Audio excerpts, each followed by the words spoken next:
Hello, chatters. Hello, chatters. I'm great until Pink Cube unmutes his mic. Okay. Thanks, by the way, guys.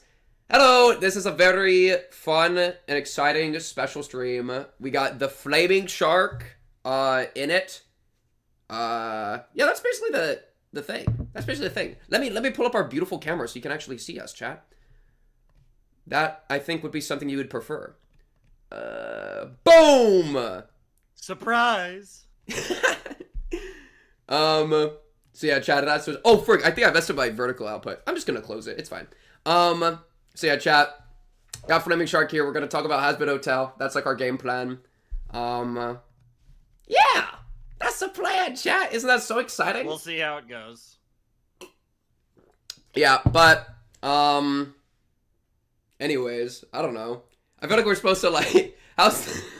I'm also a little bit sick. So, don't kill me. And then, I'll put some little Minecraft music on for this, for the little intro. Audio-wise, chat, do let me know if, one of us is too loud or one of us is too quiet, and I'll adjust it accordingly. Yeah. That's kind of where it's at. It's so weird to see Flaming Shark live. Don't get Shark sick. I'll try. I'm not contagious anymore. I do not think I'm contagious anymore. Yeah, Shark has the, or you can talk for yourself. Definitely just in the other, definitely just in the other room over there. Definitely already, sick and, it's over. Yeah, I actually flew into Shark's house, by the way. We're just still in 2 different rooms. Because we thought that would, like, make more sense. Yeah. Gotta keep the tricks of the trade, secret. Yeah. Tricks of the reacting trade, bro. I've been learning, like, the reacting dark arts. But yeah, that's kind of what's going on. Is it pre-recorded? Okay. Frick. Pink has always been locked in Shark's basement. I don't even know why you would do that. So the problem with that theory is I don't have a basement. Look at that. The locked away... Okay, but would you want to... Okay. We're doing... Scratch HAZBIN Hotel. Housing-wise, what's better? Multiple floors going up or multiple floors going down? Like, would you prefer a basement or a second floor? I mean... stairs either way, so it kind of sucks either way. Whoa, equally bad? I don't know if... I guess, like, going up, it's like... I guess it's more impressive looking from the outside, but in reality, there's not much difference. Wow. I'm like a huge basement Andy. I'm a basement guy all the way. Because it's like, I think it's something about, like, the earth is, like, cradling you. I think that's what I like about it. You don't frick with the earth cradling you? I mean, I don't mind, but I don't this is one of those things where, I'm not gonna die on a hill one way or the other. Okay. Interesting. Also, by the way, YouTube chat, I don't have YouTube chat open on my side. I only have Twitch chat open. So sorry. Yeah, that's it. That's all I have to say about that. No, I can see that all chat is pretty much wanting right now is for, like, did you know... Oh, yeah, what are your thoughts on Danganronpa, actually? That's actually a... Are you a Danganronpa guy? Have you, like, played all that? Well, that's the thing. It's all on the channel. Okay, so you have, yeah. I'm in V3. Got you. Yeah, because I was considering doing it after Higurashi Umineko. Or maybe, like, during or something. Though, I guess, I don't know... Ooh, wait, hesitation? So the thing is that it's one of those things where it's a lot because there's a bunch of Danganronpa. Like, yeah. I've been doing it on and off for years at this point because, I'm slow with everything, but... So it's like a commitment issues type beat. Yeah, well, I mean, to be fair, you're doing Higurashi, so, maybe I'm talking to the wrong person. Like that's jumping into the deep end. True. That is As somebody true, who's never played Higurashi, I know how freaking long it is, so... Yeah. Though, to be fair, I only started Higurashi because somebody was like... Or, like, people came together and gave me $100 to start Higurashi. I got, like, so bribed. it was kind of, like, out of the hat that it was specifically Higurashi. Yeah. Yeah, it was straight up. I didn't have a specific... I didn't even know how long it was, I don't think. Yeah. It just kind of yeah, I got kind of. I mean, that's kind of sucked. like one of the jokes is that like visual novels are really long, and like Higurashi's like one of the really long ones, so it's like kind of inordinately long. Cause like, Yeah. I mean, like none of the Danganronpa games are that long, but there's a bunch of them, so that's the problem. Yeah. No, that does make sense. That does make sense. Money really does solve every issue. So true. And chat, that's why I'm holding Danganronpa hostage for $500. It's clear. It's locked in. It's finished. That might happen. Can you close Minecraft? Okay. All right. Chat, also, for the actual tier list, do you have any thought? Like, we were talking about this already. For the actual ranking, like, what metrics to use. So I was kind of thinking, and now this is like a public forum situation. I was kind of thinking maybe like 2 tier lists or maybe even 3. But it depends. We'll see where we're at. But like an objective writing quality one, like an attractiveness, how hot they are one, and maybe like a personal preference. Thoughts? Season 1, Season 2 kind of thing. Rank them by which character swears the most. I feel like that's just punching down for HAZBIN Hotel, bro. Oh, wait. Oh, important question actually for you, Shark. Have you watched Hell of a Boss? Yes.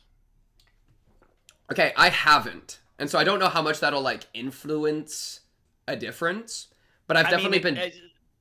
Same universe, but I don't see how that... I don't think that has much... I mean, the only difference is just I'm more... I guess that would make me a little more... like overall experienced with like you know, some of the style and like Viv's writing and directing and stuff, but like I don't think that really affects this in any way. Okay, cool. Because I at least have been kind of like mentioned that what am I trying to say, that like world building wise you get a lot more, but that is kind of different than characters. Yeah. So Yeah. Okay, Chara. Do we want to just like get into it, I guess? I'm currently like scattering them so that we get a little... The way this tier list was that all the like good characters are at the start and all the bad ones at the end. So I have to... Well, it looked like it was like main characters, because I think I saw like, you know, like started with Charlie and stuff, and it was like... Yeah. So I put Charlie at the back. I feel like Charlie deserves to be the last to be ranked. Yeah, main personally. Character makes sense. Exactly. Okay. Let me switch the display then. Boom! Okay, chat. This is where we're at. Do we want to just do, like, start with, like, probably the most discussion one, which would be, like, how good we think... Do we want to start with, like, a personal ranking, or, like... Oh, also let me fix it so chat's not on your head. Or do we want to start with, like, a more objective-esque one? Do you have any preference? A better point to start, or... Okay. Whatever. Cool. Professional streamer Pink Cubed. Can we get a quick glass reveal, please? It looks kind of wicked. Oh, I would love to do a glass reveal. Chat, check it out. We got the... Wait, I'm pulling up the big cam again. Chat, it's the official McDonald's glassware. Okay, stay with me now. Camp Snoopy collection. So we got the Charlie Brown cast on the McDonald's glassware. Read them and weep them immediately. Where is that even from? I've never even seen like a Peanuts McDonald's collab before. It comes from... My mom worked at McDonald's when she was a teenager. Sure. And got McDonald's glassware. So this is unironically like antique level. I'm not even trolling. That makes sense. And I use it all the time. It's the best. Okay. We have to lock in now. Free advertisement for McDonald's trip. Okay. Here we go. Do we need to rank... Do we want to change the names of the tier list? Because right now it's just SA. Well, I guess for like writing quality, maybe we can just keep it basic. Sure. Okay. And we can kind of focus this around season 2 more than season 1. I'm like okay with that, just because I feel like that makes a little more sense. Sure. Yeah. Okay. Starting with a good character, Husk. Right, that is Husk, the alcoholic guy. Shout out my boy Husk. Love in a bottle. Love in a bottle. Love in a bottle. True. Okay. Immediate. Do you have any immediate impressions of Husk? Like we're feeling out tier-wise. Husk is interesting. There's really no other characters kind of like Husk in HAZBIN Hotel. He's pretty one of one. Because there is a fair bit of overlap with some characters, for better or worse. But I feel like Husk kind of has a unique role. We're probably looking at A or B, I'd imagine. Okay, yeah. Yeah, I'm trying to think, like, what are some of the, like, good uses of Husk? I'm fine with starting with, like, an A to think. But, like, I feel like his songs have always been really good, especially paired with Angel Dust. Love in a Bottle is, like, unironically one of my favorites of Season 2. It's great. Yeah, and then, what else about Husk? Connection, it's like he has the connection to Alistair, and he has the connection to Angel Dust. Are there any other, like, big things that he does? Well, yeah, he's part of, like, for lack of a better way of putting it, the Angel Dust cinematic universe, which is, like, pretty, like, almost kind of separated when you look at, like, who these characters mostly have some other connections, but, like, Angel, Cherry, Valentino, and Husk are all kind of in that thing. Yeah. And, like, obviously Husk has the Alistair connection, but we haven't explored that too much. So most of his stuff is associated with Angel, which is typically really good. But it is like most of his stuff has to do with Angel. Yeah, and that is interesting because it's like there's kind of like a B plot, A plot thing with like Angel Dust versus like the main hotel stuff that I haven't really distinguished in my head too much, but like absolutely. Because Angel's like the OG what's the term? Patron of the hotel. Like Angel's kind of at the core of like the idea of the series. So that kind of, and then you have like the grand plot that has been going on with everyone. Yeah. Do you think, this is kind of jumping a little bit, but I would agree that I think Angel like started as kind of the idea for the core of the series, or like the representative. Do you think like Sir Pentious like sniped it and kind of took that away from him, or do you think he still kind of holds that? Because I assume you mean like the redemption stuff, right? Yes, but I don't think he sniped it at all, because the difference is that Sir Pentious was a nice guy.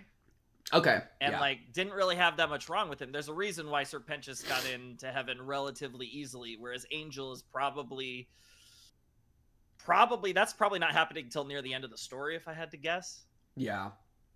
So it's kind of like a long-term thing, whereas Sir Pentious was kind of like fun little Proof thing, of concept. get into heaven, and it's almost like his arc, his real arc, kind of almost starts now that he's the first sinner to get into heaven. Yeah, okay, I like that. I like that. No. Yeah. I think A's a good spot for him, because I feel like he's a solid character, but he doesn't like carry the show, and so we can kind of play around that, and then we can kind of move it up and down. A's fine for now, but yeah. It's definitely no lower than B, no higher than A. Okay, thoughts on, is it Kiki, the Charlie's random key pet? Nothing. Nothing. Nothing. We need a tier that is just, I don't know, cute nothing burger. Cute nothing burger tier? Literally not a character. Yeah, is it just D tier then? It might just be D. But that feels guess, wrong. Like, it's not supposed to be a character, at least not yet. I mean, I'm kind of confused on the purpose, because I feel like the name Kiki makes me think that they're a key to something, but I don't even get. Well, I think it's supposed to be like the key to the hotel, because you have the thing with like Kiki and the logo of the hotel, but I don't know what that has anything to do with the show, at least not yet, if ever. Yeah. So yeah, we could do a new tier of like, not really a character tier. Yeah, like literally not a character yet. Yeah. Expand it a little bit. Probably ever. Yeah. I feel like. Else to say. Do we think okay, not to like skip ahead, but like Razzle Dazzle kind of feels similar. I think those are their names, right? The Charlie's like twin dragon guys. Are they both alive still, or did one of them die in the fight in season 1? No, the one died. There's like a statue, I think, outside of the new hotel. Yeah, no, it was literally just Lute was just like slice, dead, boom, gotcha, and then Lute and Vaggie fought. That's right, yeah. Which I honestly, okay, low key, I feel like there's a world that it's not even not really a character tier, but rather is like D tier, and this is maybe crazy of me, but like, they showed up and they had some level of like a significance in like being the mounts in the big combat, and then they immediately both just lost, and like nobody like I remember them transforming, and then Lute kills one and the other one crashes. It's just over. Yeah. So yeah, I mean, all that did was be like, oh, hey, look, you know, Angel's powerful, and like, oh yeah, they know, just Charlie jobbed. doesn't really know what she's doing. Yeah, absolutely, jobbed out. Yeah, I don't know. That's a weird one because it's like same thing. Like, they didn't? I don't even know if they do speak, but like I don't think they said a word in the show. So it's like, how much of a character are they really? Yeah. I think we could probably just have them in the not really a character tier. Sure. Because it is kind of similar to Kiki a little bit. Anyone else that needs to just get knocked out just right now? Oh, Angel's pig, probably. Sure. I think that's probably the only other one, because the Egg Boys, I like they talk. The Egg Boys like actually are characters, yeah. Yeah, I guess, and the closest other one I would think of would be like the newscasters, more specifically Gas Mask guy, but I feel like he actually talks, so... Yeah, he's like a bit. So yeah. That's still more than the others. That's at least something to judge bro on. Yeah. Or I guess some of the overlords, like the Cactus Overlord, and I think they're in here. Well, there's the... Cactus guy. There's the girl that's 1,000,000 feet tall, and then there's the what is it, Maestro or something, the orchestra guy. Yeah. Do we think that do we want them in the actual tier, or do they not even get that much? I mean, they've had lines, like a couple. Okay, we should probably but like probably there's nothing to judge. That's like a very just, you know, middle, not really characters yet. Might actually be characters though at some point. Okay, probably worth to keep then for that much. Okay, we have a real character to judge though. Other than Husk was real, but I feel like Emily has something to talk about. I feel like Emily's got a lot going on. That is Emily, right? Do we have Sarah in here? Yeah. Oh, we do. Okay, thank goodness. Yeah, Emily. Yeah, I know. It's Emily, but it's such a like it's like an angy kind of picture there. So you don't associate that with Emily.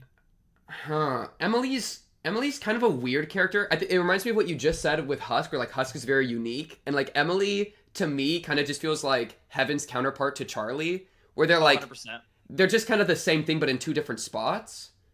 So again, this is like specific to what actually happened in season 2 of HAZBIN Hotel. Because they really like built up the idea that she was gonna die at the end of the season, and that didn't happen. They did the friendship is magic ending, more or less, where like everything works out, power of friendship. I think Charlie literally says something like that. But and it was really interesting because, you know, I know going into the finale, the two characters that kind of felt on the chopping block were Emily and Vox, and neither of them actually got taken out. So it's kind of interesting because I think if she died there, you'd kind of view that character one way, and I think the fact that she's going to continue to be part of the story is pretty interesting. Yeah, do you think you would have had a preference, like, if she actually did this self-sacrifice? Do you think that would have been, like, more interesting, or do you have any thought on that? Because I kind of found myself longing for it, but, like, I understand why they didn't do it.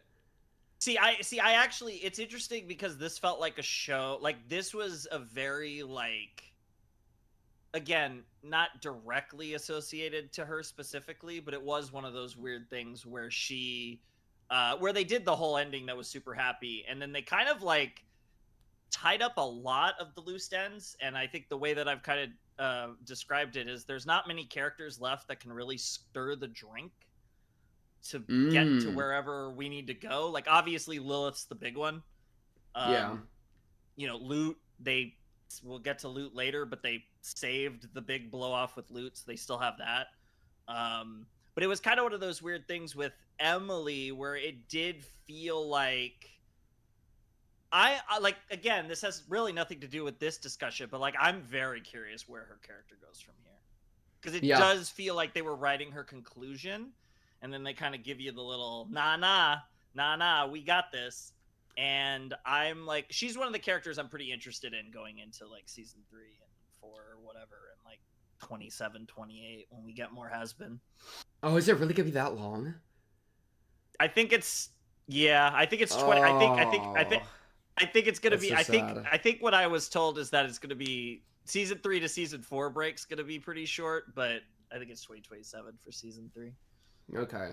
Yeah, Emily is. I don't know. She's weird to me because she feels kind of one note, but I also like the note, and so it's like, what are we gonna keep doing with her? Where it's like, I don't know how much she could like develop. So because they do the thing where it's like with Heaven, like they wanted to, like when we first see Heaven, it's like kind of iffy, but she kind of represents the 3 angles we're going for, which is Emily on the left, Sarah in the middle, and like Lute on the right. And it's like, yeah, you have okay. these like 3 kind of perspectives to get across the point that they're trying to get across, which is that Heaven, much like Hell, has, relatively speaking, good people, bad people, people that are troubled, and like in the middle, and like all these different nuances and all these different things going on, and they're trying to kind of show that. And she represents, like you said, basically the Charlie, maybe a little too similar in character and personality. Yeah, it like is a little on the nose. Yeah. I know that definitely intentional, but it's still kind of weird. I don't know. I think she's one of the hardest characters because like I do like her, but I like her on screen. I think she has a fun on screen presence, and she has like fun bits about being like so sweet and nice. And it's like a reprieve, especially in Heaven, because Heaven has such a weird energy to it of like feeling kind of shitty half the time. And so I do you think, what you're saying. Yeah. Go ahead. I was gonna say, do you think there's anything to the fact that, in my personal opinion, she hasn't had like a defining song? And do you think there's anything to like her be, given the nature of this show as a musical, and season 2 had even more songs? Is there anything to that like she hasn't had? Like, I mean, like, I guess the closest thing was, I think it's "Hear My Hope," the last song, the one. Yeah, finale, yeah, I'd agree. But like, it wasn't really her song; it was everyone's song. Like, she started it, but it wasn't like Emily's song. Yeah, yeah, it's funny. I think it felt like it was Emily's song, and then Charlie came in, and then she didn't. And I thought she was gonna like die doing this. And then everybody else jumps in and she doesn't get to die, and then so it's kind of almost like she got her thunder stolen in like a musical standpoint and in like a narrative standpoint in a way. But she also made that first kind of move. She got it all started. So I do think, and it's something that like from chat, I like her gift basket moment because it's an actual flaw showing through her naivete. I agree with that, and I think very Charlie. Which, super Charlie. But what I like, especially with, like, Emily, and I feel like it's the closest thing to, like, depth or, like, an arc, is that going from the gift baskets thing, which is just, like, stupid and kind of naive, into the finale where she's, like, getting hit by, like, the laser and is taking, like, actual damage, and then is, like, kind of, it almost looks like willing to, like, sacrifice herself or at least solo the entire bomb. That shows, like, oh, giving a gift basket's not enough. Like, she's willing to put her life on the line for these people. Like, prior to the finale, she didn't truly understand, like, the seriousness of the situation. Like, obviously, she wanted to help, but, like, it put everything into perspective. And, chips are down, so to speak. She's still all in. Yeah. Okay, how do we think she pairs against Husk? Which is already, like, really hard because they're so different. And they're, like, the different plots. The A plot versus B plot kind of deal. And speaking of A and B, I'm in that same boat of, like, I don't know if she's really A or B, but she's got to be... She's in that same range. Yeah, I think she's more attached to, like, the Charlie Redemption Hotel stuff. Well, Redemption's not the right word because that's in both. But, like, the Charlie side versus, like, the Angel Dust side. Yeah. I feel like that's a clear she's distinction. The main character because she's the link between those two plots. Yeah. I think overall I like the Angel Dust side more, which biases me towards Husk quite a bit. Because and he has his own song. Like Love in a Bottle is great. She doesn't really have her own song. Husk has like depth with too. Oh, and Poison. Yeah, and like that whole. Oh, and his whole like dynamic with Angel Dust is so much like deeper and juicier than I think Emily's with like anyone it's really. one of the best. Yeah, like Sarah, Emily, like I guess Sarah, like, yeah, that'd be the I closest. like both of those characters. Yeah, I like both of those characters, but I do think that dynamic's lacking something, because I feel like that should be like one of the like stronger dynamics in the show, and it's like it's cool, but it's not like there's some oomph there. And that's why the ironic thing was that talking about Emily potentially dying, it was like, well, that's gonna send Sarah on this whole arc, and we'll talk about Sarah later, but yeah, that didn't happen, which is also really interesting. Yeah, the closest was as like... As far as Emily specifically, I'm happy. I'm fine with her behind Husk. We could put them both in A for now. Okay, I'm fine with that for now. But yeah, for sure. And I do think, like, Sarah, the relationship to Sarah's funny, because Sarah almost feels like her better scene partner is, like, Pentious, which is funny because it's not Emily. I think it's Pentious. And then also that... Sarah and Pentious have a song. Yeah, exactly. Like, and Emily doesn't get anything. All Emily gets is like the two fun happy heaven songs. Yeah. Like last season, the Welcome to Heaven with St. Peter, and this season the one where Bro tries to shoot himself at the end of the song. Oh yeah. No, that's a funny song. That's a good bit song. I don't remember the name either. Okay. But she doesn't have the like emotional one. Yeah, and the emotional ones are the ones I actually care about. Like, of course. Yeah. Okay, what about Velvet of the V's? The first of our V's. Oh. She's tough. I feel like objectively she's a B, but yeah. Yeah, I do like her character. I think she might be the weakest of the V's? Like, writing wise so far, probably. Like, I mean, yeah. Because what does she really have? Like, Vox, of course, is like the main guy for the entire season, and then the thing, right? Val has Angel Dust. Yeah, he got huge focus, and yeah, that's the thing. Val is like directly linked to that big storyline, because even when you look at the finale and you look at the fights that they did in the finale, like they paired off Velvet with Nifty and oh my god, I'm derping on his Baxter. Name. It's like the first episode, Baxter. Yeah, I was pulling Charlie there. But Charlie's gonna be so hard to rank. Like they paired Velvet off with like, no offense, because I know everybody loves Nifty, but they paired Velvet off with kind of the scraps of the hotel, for lack of a better way of putting it. Yeah, I hate that. You're like, right. That's the thing. Like, from a narrative standpoint, those characters, and like, we'll see where they go with Baxter and Nifty, but like those characters at this point are not as important as Angel, as Husk, as Vaggie, as... Is there anyone else? Who else is in the hotel? Cherry Bomb, I guess. Even Cherry, because like Cherry has the Angel stuff. Yeah, exactly. And the Pentious stuff, honestly. Do we think that she even deserves B tier? You could make an argument for C for sure. I mean, I just love her, so like I'm biased.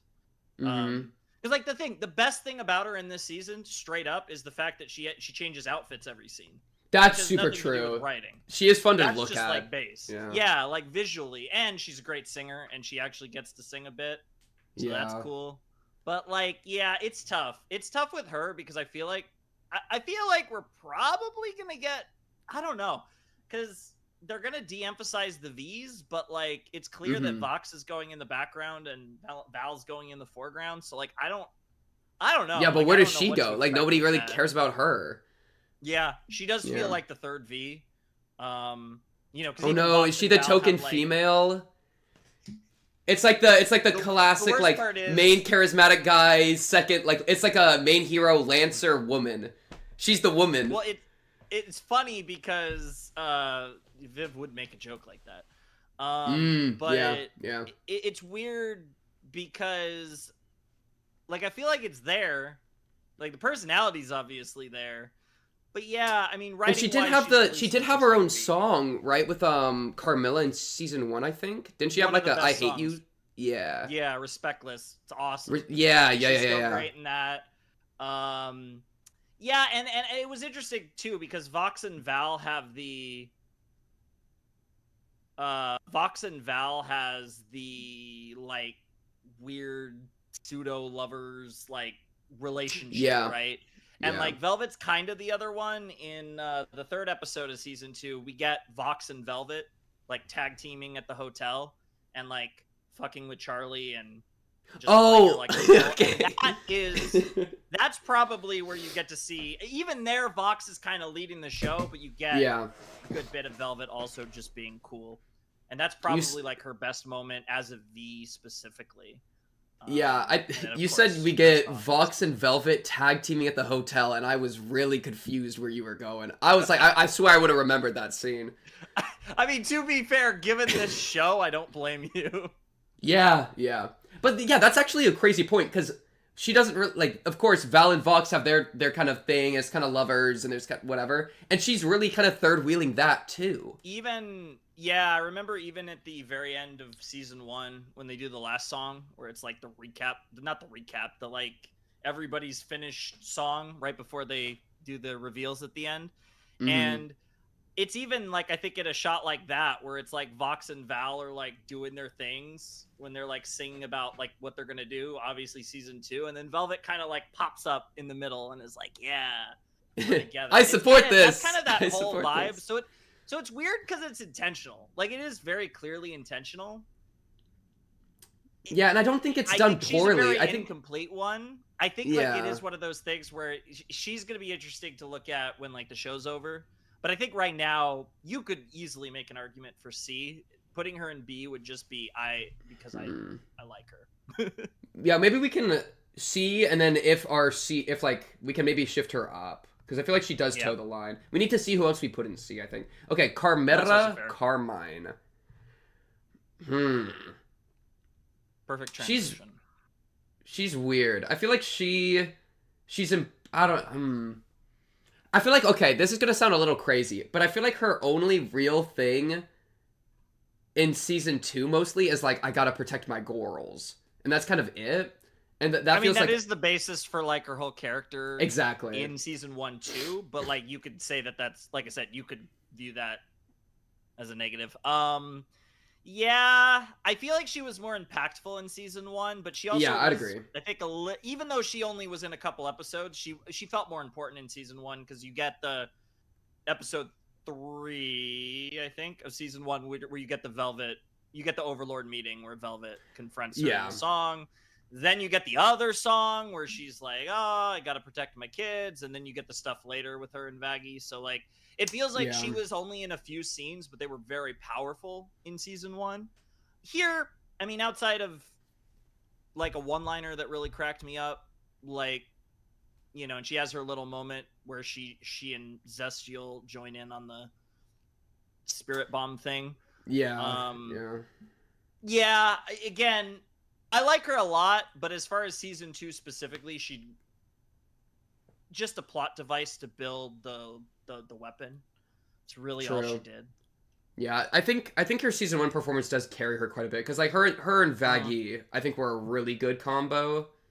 Oh yeah, she killed every scene she was in, and she wasn't in that many, but like every scene she was in season 1 was awesome. Whereas here she had similarly not many scenes, but just not as impactful. I feel like B's probably fair. Just because... Is she really that far below Emily, though? That's fair. Because Emily has more screen time, though. She has more screen time. I feel like Emily's less efficient, though. Where, like, Emily doesn't capture me as much as Carmilla. I mean, it's also Carmilla. So, like, you know, also... She is also a battery. Oh, my goodness. Holy peak. So yeah, you know, getting into other conversations potentially, but yeah, I won't let that. I won't let that like deter me. Too, yeah, that I was talking about with Velvet as well. It's like, yeah, Velvet's also a baddie. Velvet's very attractive. Yeah. I think she's. I do kind of feel like. See, I like her more than Emily, so it's tough. Yeah, and I think I like her as much at least as Emily. I feel like she's more powerful than Emily as like a presence by like kind of a lot. Yeah. That's fair. It almost makes me want to like either shift Emily to B or raise and like flip. I feel like those are my two thoughts. Like boom or boom. Let's put him in B for now. Both of them. I And then think do you I'm have fine with a that. I Carmilla wasn't over Emily or sold on- vice versa?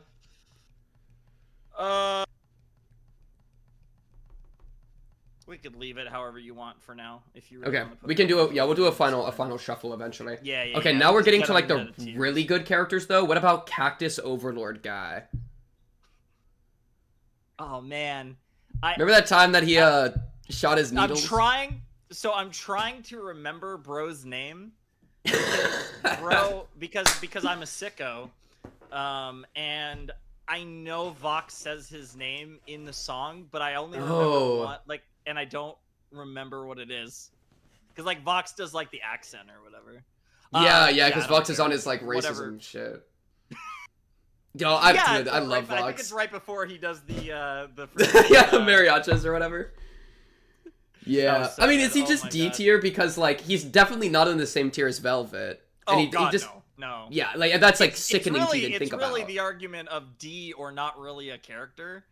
But I think D just because it's like, again, it's probably a character that's going to be, maybe at some point I could see an episode in the future where this guy is like an actual character. Yeah, I also think the people in the not really a character probably are not even going to be characters. Yeah, and they're mostly just pets the way we have them in there. Yeah, basically. Yeah, they're just the pet literally. characters. Yeah. Yeah. Okay. Is this Zestial? Is that this guy's name? Yeah. It is. Yeah. With a Z. Oh, dude, I think Zestial is actually a really weird character for me because he represents a trope that I like of the like, fear the old man in the profession where men die young. Right? He feels like the ancient overlord that's like been there a long time and is blah blah blah. And so I like that, but other than cool, that, but I feel hasn't like done that's anything it. yet. Yeah, like that's it. Yeah, he's part of like the Carmilla stuff, but unlike Carmilla, who's actually done some stuff, he's done literally nothing. Yeah, and this might be a self-report of me not paying attention, but do you know if they were like if Carmilla and him were a thing in season 1 and I just forgot? So they have the moment where she sings about the daughters, and they don't like. It's not like, I would say it didn't necessarily imply that, but it's been clear they were close. That wasn't necessarily, Okay. I think, super obvious, but it was like, I think it's one of those things too, where like when you think about it logically, like again, I'm not an expert, despite being a sicko. I don't know like random ass HAZBIN Hotel Hell of a Boss lore, but she does have daughters, and like I'm assuming that would she had those daughters in hell. That's actually a crazy lore question too. Yeah, so like there's that where like Huh. Zestial, I don't even know. Like Interesting. I'm sure there's people that know, but yeah, in the grand scheme of things, he's weird. Yeah, he's really weird because he's really cool, but like he hasn't really done anything. Yeah, I feel like it's another thing where it feels really bad to put him in the same tier as Velvet. I feel like she's like the gatekeeper. Yeah, like in the same tier. Like, are they really next? Like, but it also feels kind of bad putting him in the Cactus Guy's tier. Are we making the argument that Velvet should be bottom of B? Yeah, maybe she's like the B gatekeeper. Yeah. Yeah, because she's like underutilized, but like she has strong presence whenever, like, well, not strong presence, but she at least has like an aesthetic and like a character. Whereas Zestial just kind of doesn't as much, but he's also like somewhat relevant, so he's not Cactus Guy. Yeah, I think she's really compelling. I think all three of the V's are really compelling, but she's the least focused one so far. So like, yeah, you know, we'll get to the other two later, and those will probably be two of the longer discussions. Oh yeah, But oh yeah, yeah, it's kind of, yeah, I don't know. C feels fine. He can't be higher, and yeah, he definitely doesn't can't be feel higher. right. He does not It break doesn't into feel these right three. It doesn't feel right to have him with random ass Western Overlord. Yeah. Okay. What about Lute? I feel like she's. I feel like she might be kind of controversial a little bit. Oh yeah, for sure. Because she's weird because she has, in my opinion, the best song of the show so far. Is it Gravity? Is that the one? Yeah.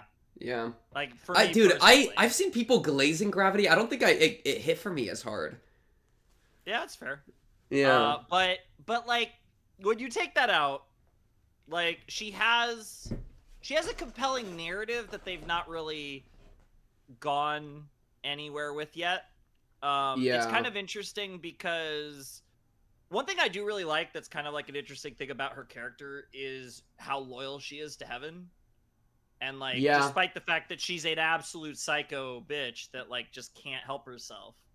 You know, at the end of the day, Abel acts a tiny bit like Adam, and, well, there she goes, at least for now. Again, she's so incomplete. Like, I do like the word incomplete. She could end up being one of the best characters in the show by the end, but it's so, like, there's so little to judge it on right now. I feel like she's probably, like, it's funny because, again, love Lute. I'm, like, so down for Lute to, like, kill everyone. Like, I'm here for reality. Oh, yeah. But if we're being, like, completely honest, I mean, she's B at absolute best, but she's probably C. And I say that probably as a C Blazer. is interesting. Whoa. Yeah, we're talking about my favorite characters. She'd be a lot higher. Sure. Like, that's tough. She Yeah, because and I'm saying that as somebody who does think Gravity is, like, the best song of the show. Right. Which is, like, because, like, when that happened, I was like, oh my god, I'm so ready for this arc, and we basically got almost none of that arc in season 2. So, like, which I don't mind that much because, like I said, they resolved so much. Like, there were they need drink stirrers around. It can't all just be Lilith. So we got Lute for later, but that's the thing. It's like Lute's shit hasn't happened yet. That is an interesting way to put it. Do you think, like, okay? Do you think, okay, what about comparison to Velvet? Because Lute at least has, like, significance, I feel like. Where Velvet, I feel like, has a lot less significance. Though Lute, at the same time, she has her whole arc about, like, almost like mourning Adam, which is cool. Yeah. And so we can kind of do a lot of the elaboration on her character. Like, we do all the work, and we're like, oh, this is why she's acting so crazy. But also, she was acting just as crazy in season 1, so that doesn't really change things that much. Well, she's like, you know, Adam's right hand, and we know what Adam was like. So, like, she was kind of all in with the Adam stuff, and, like, now, and she kind of was just an avatar for that. I mean, I guess it's worth noting that, yeah, she had scenes in season 1. She had moments. She obviously had the big fight with Vaggie. So, I mean, she does have stuff. You could almost argue she actually has more stuff in season 1. I'd agree. Because, when you really look at season 2, it's episode 2 where she loses it and has the song, and, like, 1 or 2 scenes, tiny bit here in Heaven, and then the episode 8 deal. Yeah. Where, which was more about Abel than her. So, again, I think she's gonna be goated, but she's not yet. Do you think she passes the Velvet Gatekeeper into B, or do you think she's stuck in C? It's right around there, but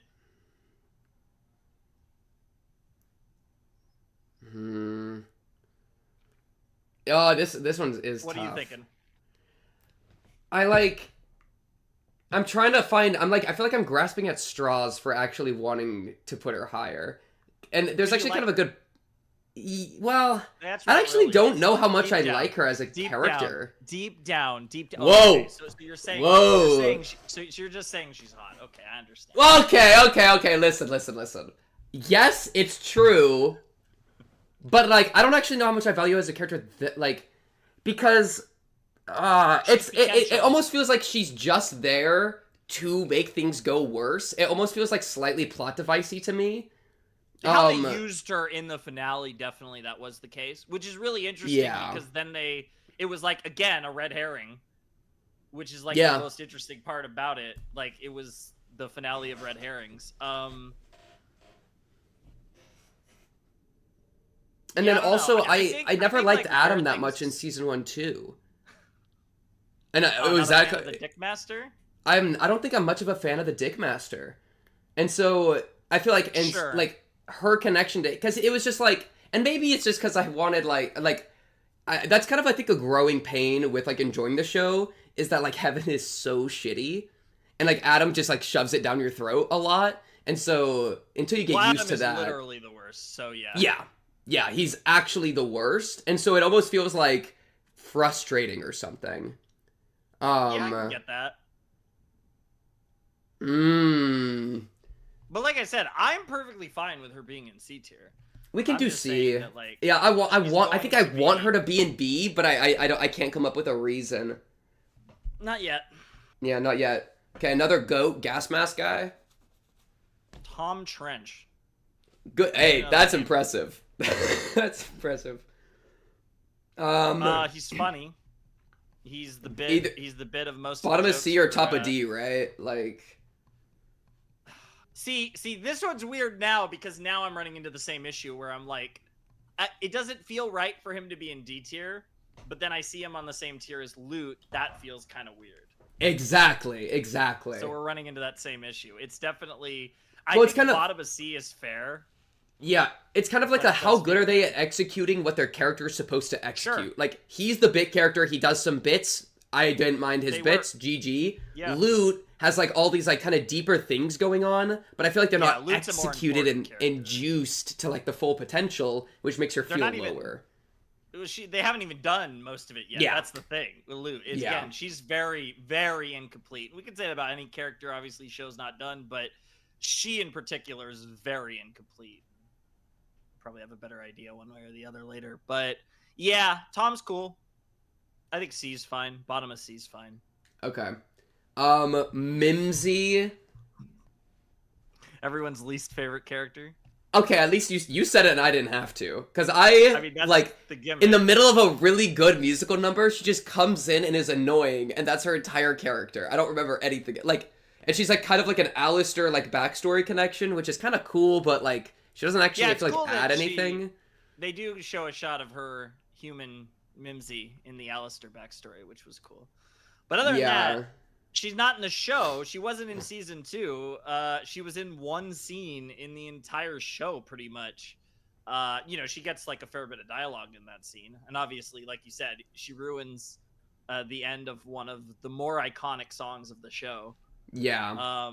Yeah, I remember that pissing me off. Which I think was a funny joke. I think it's funny because it pissed everyone off, so I find that funny. Fair. That is fair. Yeah, she was definitely written, because she comes in so annoying, too, so you know that they're doing it.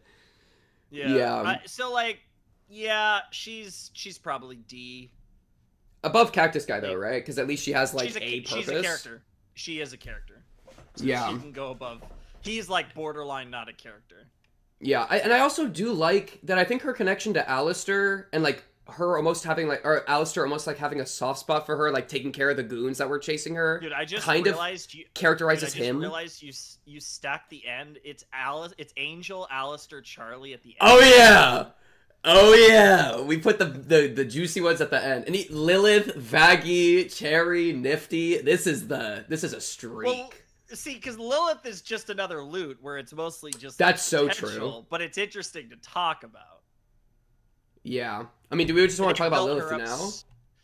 Sure, why not? While we're there, I don't think it's gonna be that. I don't think this will be that long of a conversation. The thing about Lilith is, like, I think especially the way that they wrote the end of season 2, like they're confident that this character is gonna be gas. Because they basically the only setup we got for season 3 was Lilith's finally calling Charlie. So like they're basing all the interest in next season on finally getting Lilith, which is really funny because I did predict that she would be nowhere to basically be seen in season 2. Hey, there we go. Season 1. feels good to have a correct prediction. It is really funny that the final scene of both seasons of HAZBIN Hotel so far is just a weird little Lilith tease, which I think really tells you how important she's going to be when she finally shows up. I think she's going to be goated, and she's obviously Lilith, so, I don't mind looking at her. But, I mean, there's no character. I mean, and we can assume, and I have my theories on the specifics of what I think that's going to be about, but that really has nothing to do with this. I mean, she honestly probably belongs in the not really a character tier because she literally hasn't said a word in the show yet. Yeah. Though it's not like she's done anything either. That's true. Or maybe she's done stuff and we just don't know it's her, which Well, is the yeah, I have my theorizing fun. thoughts. And, yeah. Sure, I have my thoughts.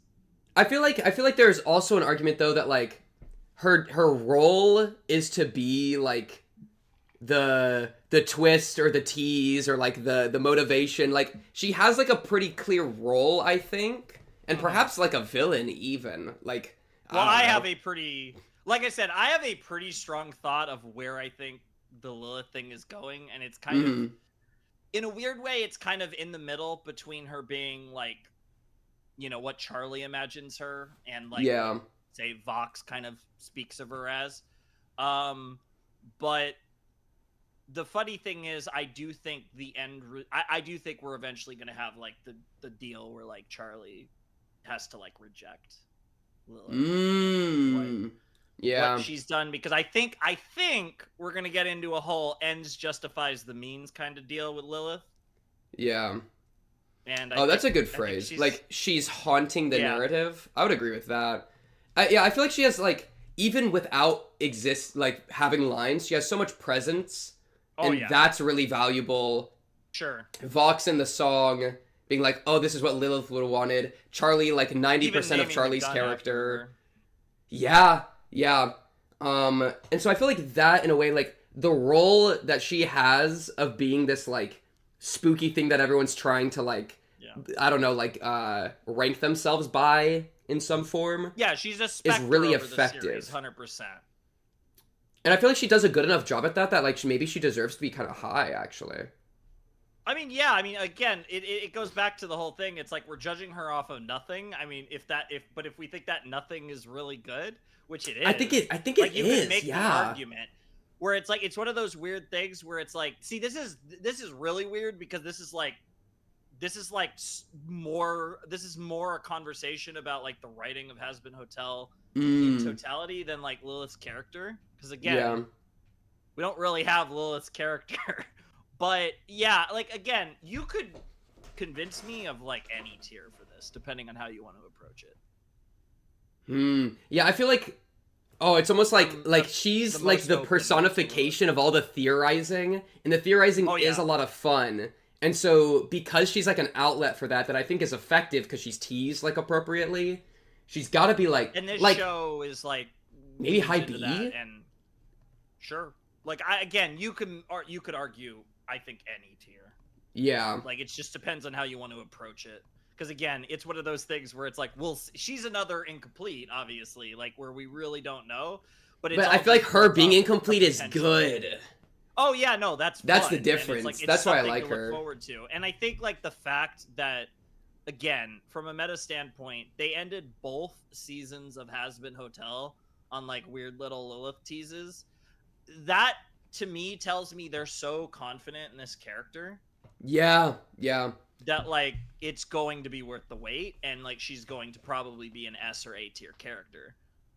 And just like what Chad's saying, where like she's gonna be in season 3, and so like that, like we're about to get the the character we're looking for, and I think I have high hopes for that, which is why I'm pretty happy. I think there's a non-zero chance that she's the kind of focal character of the whole season. Maybe she still acts as a pseudo Spectre, but she could totally be in the Vox role. Not saying necessarily that she's going to be like, and if she like performs, not, I think, but if she performs kind of like how, because I think Vox was very effective in season 2, so if she like kind of matches that even slightly, then she's immediately going to be like. And I'm already so gassed up for whatever song she's gonna. She's literally like in the lore from I think it's the very first scene of the season. Unless I'm mixing up pilot lore, but he's like kind of I think like where the whole like singing thing kind of originates from in hell. Holy. That's like her whole thing was that she would sing to the sinners and stuff. Okay. So that's like, cool. That's there's cool. that element where it's like, yeah, she's gonna have whoever's playing her is gonna have an insane. Gonna have pipes, and they're gonna do some crazy songs with her. So she's super hot. Should be, of course. Okay, glad we're on the same page. Just had to check. Just had to check for that one real quick. Just had to. Okay. Speaker of Heaven or whatever. It's also, thank you, Speaker of Sif, God, Steve, and actually. Tomer. Thank you, Sif, Steve, and Tomer for the sub, and follow. Appreciate y'all, by the way. Speaker of God. Okay, thank you. Speaker of Closest God we're is gonna get, probably, to weird. God. Yeah. I feel like she presumably, I think she kind of came across feminine. Had so much presence and actually felt like the first time I've seen something heavenly in heaven. And so I appreciated that. But also it's kind of like, where were you and why are you now doing anything? Like, I feel like I don't understand the world building of her. So what's interesting about the Speaker of God, if you really kind of dive into her song with Sarah, she doesn't do anything. Like, it's literally a song about you have to make your own decisions. And, yeah, that's true. Try to do the best. It's a very inactive, and that's the thing. I'm assuming we're not going to get any characters, quote unquote, above the Speaker of God, even though, again, the Speaker of God is kind of like this entity that obviously doesn't run heaven or anything, but is just kind of there. Like, they have a place to talk or whatever. And, like, I think that she's more or less representing the concept of God and the idea of, like, trying to, and the ideas that, that such religions are kind of built on, right? So it's kind of like that, like, be nice to you people, do your best to help out, all that fun stuff, but, like, way more poetic because it's in song form and it's cool writing. So yeah, for sure. And so it's weird because I think you're absolutely right that she's very kind of like passive in a sense. And I feel like the most I could like meaningfully read into that is like, oh, the point is that she's passive because it's like it just like on Earth. You have to solve your own problems. Yeah, and it's like you have to chase your own redemption and get your own meaning. And so like the Speaker of God shows up and it's just like, hey, what do you want to do? Like, figure it out. Like, let's get into it. As opposed to, I guess I was kind of assuming when she first pulled up that she'd be like, hey, we should do X. Like, I'm God, let me, like, put my foot in the door. But she doesn't really do that at all. But that's also kind of the point, I guess. That's kind of what God, theoretically does. Yeah. So,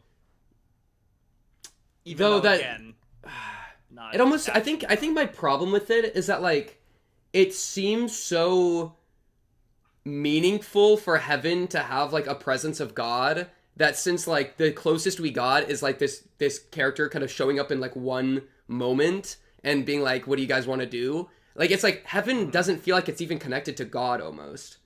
And, like, it feels so divorced, which it isn't because we have people like Adam running around, or had. But God exists in this universe, even in heaven, pretty much in the same vein that for anyone who believes on Earth or in, like, regular society, right? Like, in heaven, it's no different. They don't know the ins and outs of God's decisions or what have you, right? So it's like, it's a really interesting concept. And, like, it's weird with, again, the Speaker, because she essentially has one episode, or I think literally has one episode. I don't think, she doesn't appear anywhere. I think she's just in the one, right? In the one song. Yeah, episode 2. And that is also one of my favorite songs. I love the Sarah Speaker song. That's incredible. That's a song that, like, has grown on me too. Like, the first time I heard it, I was like, that's really good. But, like, no, it's really, really good. And it's super emotional and it's super impactful. And it's like, it's at the core of, like, the concepts and ideas of, like, what this should be about. But even then, as incredible of a singing voice as she has and as credible as the message is, that song's still much more about Sarah. Yeah. Like, the Speaker is almost more of a concept than a character. And I don't really know how to... Yeah. In a way, it feels almost like a not really a character tier situation. Because it's more like a mirror. It's like a divine mirror for them to look into and figure out how they're going to handle themselves. Maybe, like, as I do like what she represents, and then, like... But in the same way, it feels kind of underutilized. I feel like I'm feeling, like, the low B, high C area. That's, like, my gut right now. How do we feel she is against, like, Lute? I don't really know what to do with. It's so weird. That's tough, because, like, Lute has so much... Yeah. Lute's, like, incomplete, like I keep saying, and that's why I don't know what to think. Whereas, like, the Speaker is weird, because, like, I'm sure we'll see the Speaker again, but, like, if you told me that we never saw the speaker again, I wouldn't be completely shocked. Right. Yeah. Like, it's a weird, like, But it almost feels like okay. I feel like I'd be okay with that. Because, like, I mean, that one scene had, like, an incredible impact on, like, Sarah.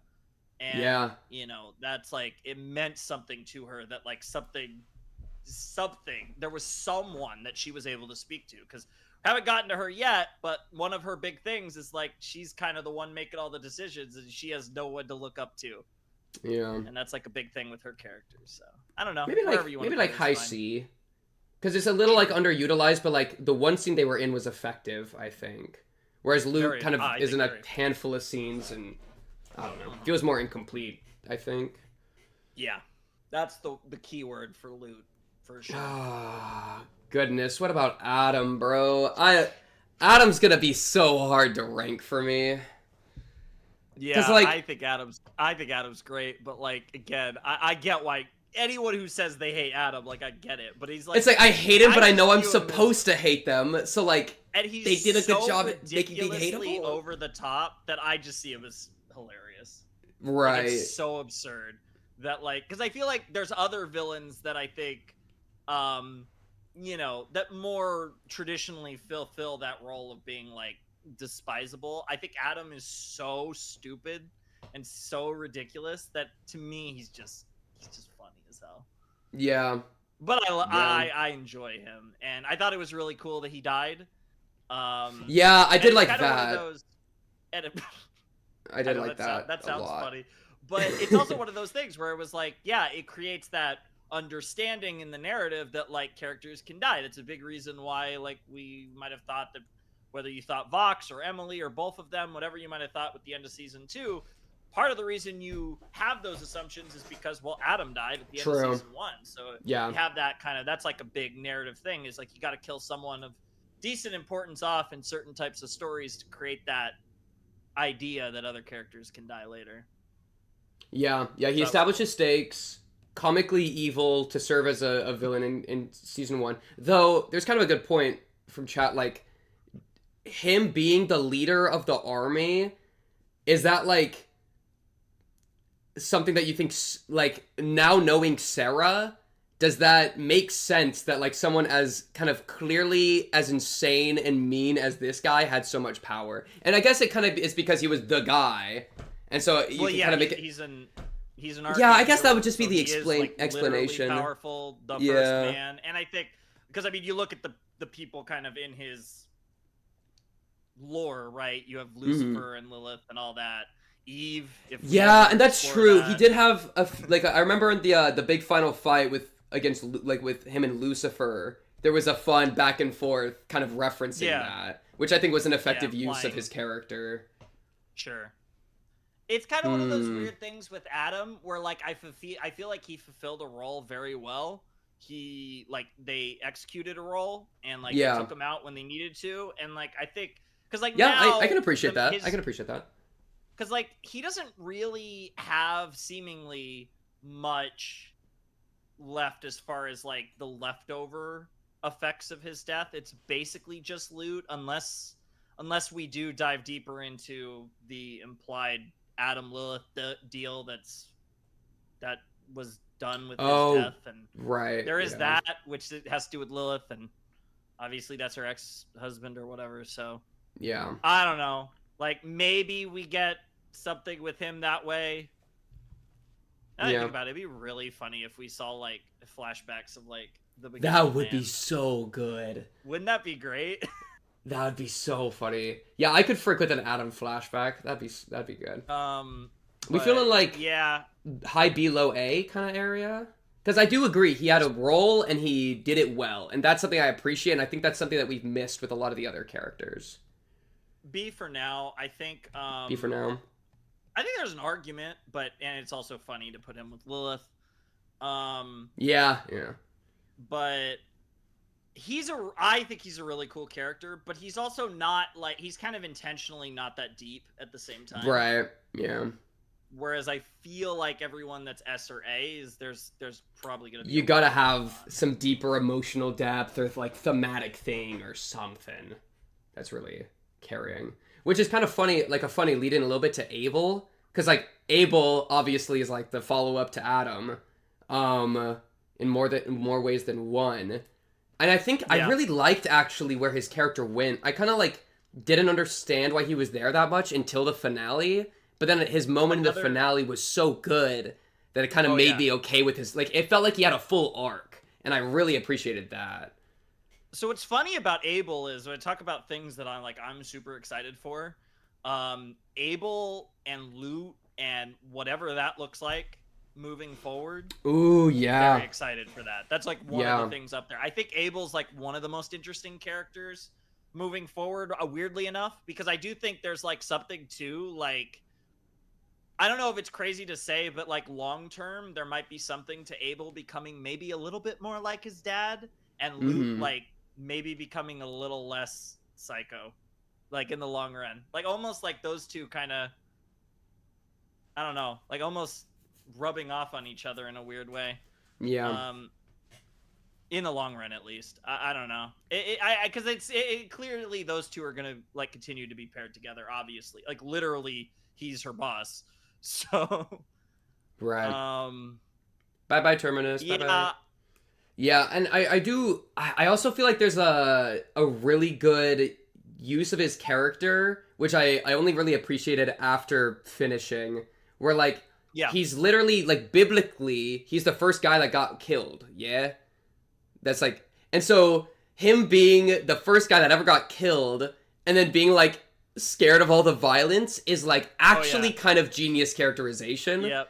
And then the way that he like jumps in to stop violence is like, oh my goodness, that's the perfect use of the first guy to get killed, because now he's stopping people from getting killed. So there was like a biblical arc that I really came to appreciate. And another so thing I think is pretty interesting is like he like clearly looks up to Adam, which I think is really interesting, because he even acknowledges that like Dad never liked him, and like and all that. I think it's really interesting. I think it's also interesting because despite again the biblical lore that we're going on, he seems to also really respect Cain, and I'm assuming there's something there, maybe a character eventually, but not relevant at the moment. Right. But I think, yeah, he's a really interesting one. Because, again, I think he's a character that's just going to keep going up later. Yeah. Yeah, I have a lot of hope for him. How much do you give to him right now? Yeah, it's tough. I feel like my benchmark into A is having like a deeper emotional beat that like feels more than like a surface level thing. Like something that like I really carry with me afterwards. And I think he is like probably I think he has that with his whole like grant my own prayer, get in the way of violence, like, and how that connects to his like biblical history. So I really like that. But then otherwise, he's just not big a plot presence. He's like a really good side character to me. And it does feel like he's going to, like, again, because I think Abel and Lute, I think, are definitely going to kind of be relatively paired together. Yeah, the way things are looking, and I think both of those characters, we'll see where they go. And like, you know, he could make that jump in the future, but he can't be higher than B in my mind. Yeah. Okay. I'm okay with putting him in B. Where do we think? Like, does he? I think he can pass Velvet for me. Sure. But I don't know about Emily. Because Emily doesn't have really the deeper connection to me, like a deeper emotional moment. Like Abel had a better one than Emily for me, but Emily also like just has so much more presence. Yeah, and literally just screen time too. Like is screen time diff here. Where like Abel doesn't have much. I mean, it's like it's good screen time, and obviously like he gets arguably the best moment in the big finale song. Yeah. I think there's some consideration for the Rosie Alistair moment in that song as well. That is true. But we'll get to them later. Yeah. Let me see what feels better.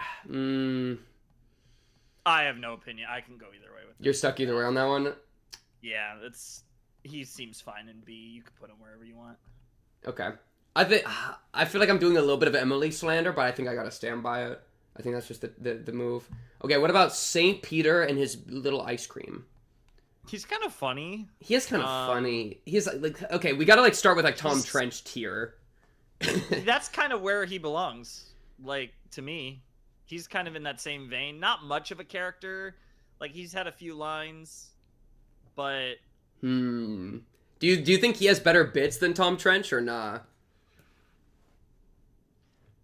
See, the thing is like the thing about Tom and his bits is because Katie's hilarious. Oh yeah, so Katie kind of like carries the playing bits off of Katie. So it's like, whereas like I think with Saint Peter, it's like probably a little less funny, but he's also not playing off of anyone else that's funny. Not really. I think low key that makes me want to put him. I don't think he hits Zestial tier because Zestial is like an actual character, but I think he's above Tom for me. That's fine. Saint Peter might be a character. Maybe that's true. That is true. Maybe. Because, I mean, when we look at the list of people that are actually in heaven, he's like, what, 5th or 6th on the list as far as characters? Like, there's not that many heaven people that we actually know. So he might end up being a real character. Okay. Sir Pentious, who had a... Oh, boy. Maybe my... I really liked his role in Heaven in Season 2. Period. I feel like he was the best scene partner with Sarah. I feel like he was like low key, like I think that was one of the best. One of them was super random, like you'd never see it coming. But like exactly, Pentious and Sarah, I need more scenes with them. Yeah, and like I found it so deeply like almost ironic that Sarah is struggling in heaven, and all the normal like heaven angels don't even like help her. And Sir Pentious, the redeemed sinner, shows up and is like there for her. So it's like, oh my goodness, like the hell guy is doing better than heaven. He doesn't know better because like everyone in heaven like sees her as like the authority, right? Because she's a seraphim. Like she has no one to go to. That's like her whole story arc. That's why she was so desperate when singing with the speaker, and that's why she's clearly making like a very strong emotional connection with Sir Pentious, because Sir Pentious is like the one person that's actually kind of like being a friend to her, like truly, even though everyone's friendly in heaven, she's seen above everyone. So it's like she has that awkward dynamic that she doesn't have with Sir Pentious, because Sir Pentious is just Sir Pentious. True. I mean, immediately he's got to be at least A, right? Oh yeah, I personally think he could be S. But I don't know if he's S. It's hard to find the S. Yeah, we need to figure out how exclusive the S is, but I think out of the whole list, he's probably the best right now. Thing. I think so. I think character-wise, which is really funny because of like the way he's presented early on in the show. Like he's kind of like the joke character, so it's like really funny that he gets like the big sacrifice in season 1, which acts as like the pivot to his like role in season 2, which I think is better than his season 2 stuff is better than his season 1 stuff. So I think he's on an upward trajectory as well, which is great to see. I don't think he's peaked yet necessarily. So oh really? I don't know. I don't know how much higher he could get, honestly. Like his role of being like almost a voice of reason in heaven with Seraphim kind of feels like the most cool thing he could be doing for me. I don't know. I think they love Sir Pentious. And so they'll give him more to work with. I think he is kind of a gold. He is like the golden boy of the series to a degree. Literally, in a way. Yeah, and he is draped in all his gold and shit. Yeah. But yeah, top of A for now is fine. We can explore whether he's A or S later. I think he's probably A, but again, it depends on how many who people goes in into S. S. Yeah. Yeah, exactly. Okay, Baxter, I think I have a controversial take on where I think Baxter actually kind of was a mid character, and I'm kind of upset that he was a mid character. What is the like I honestly, because again, I'm not like, I am a sicko, but like in my own bubble, what is the general consensus on Baxter? I actually have no idea. I don't think I've ever heard someone talk about Baxter. I don't think, like, I think it's one of those things where it's like, oh, cool new person in the hotel, but like again, this goes back to like he wasn't focused on much at all. Like he has the scene with Cherry that was like cool, but like, and he obviously does some stuff in the finale, which is cool. I mean, he gets like 2 lines of the song at the end of episode 7, but he hasn't sung yet, which is like one of the big like ways that you do character stuff in this show. Ooh, yeah. So like, yeah, he's a character. Chat kind of hates him. Chat's saying like, and I kind of agree. Like, he is kind of like a plot device where he comes in. He's like, and there's this like weird thought that he's like a replacement Penchus that like Charlie toys with by like calling him Penchus. Yeah. But then like that could have been kind of juicy. But then he just kind of gets forgotten. Yeah. But and then he befriends Nifty off camera, and that's all we got. Yeah, it's like fine, but like again, this is a character that's like, could he be great later? Maybe. Right now, he's there. Like he can't be above C. I'd agree. Do we think he makes it into C? Because I feel like with a lot of the C characters, it's like, at least with like the 2-bit characters and even Speaker, it's like they perform their role well, even if it's a small role. But with Baxter, I feel like he was just kind of a plot device, so I feel like he didn't perform his role well. Well, I mean, to some degree, I feel like he didn't even really have one. Like, he was kind of just there, which again, I don't know what to do with that, because I feel like it's one of those weird things where I think he's introduced now, and I do think he's going to get more focus later. So, like, you know, hopefully he's cool. But maybe. Like, in the moment, it's just like he's there. I think he's top of D. Top of D? I'm okay with top of D. I like top of D. Yeah. It just feels like wasted he's potential. Better than Mimsy. Yeah. But like you said, I think Tom and St. Peter like fulfill their role as like tertiary characters, whereas like Baxter is kind of presented as like a secondary character, like more important, but they don't actually. And it doesn't do anything in season 2. Yeah, and like him just kind of being a weird. It also just felt weird to me to have him be like an immediate Penchus copy. Like, they kind of did something with it where it's like, oh, they're the 2 scientists and they're on heaven and hell and they're working together. And they also knew each other, which is kind of a random... Well, the coolest thing, which I don't know if you caught, because they didn't, like, overtly say it, but I think the coolest thing lore-wise about that is that he invented the Egg Boys. Oh, yeah. Yeah, that is true, because he was, like, the bioscientist. Yeah, that's true. Yeah. That's, like, a cool little thing. Oh, and that's why they split, right? Because he was like, no, I love the Egg Boys. I will never be mean to them. Baxter's more of a cold, like, scientist, relatively speaking. Yeah.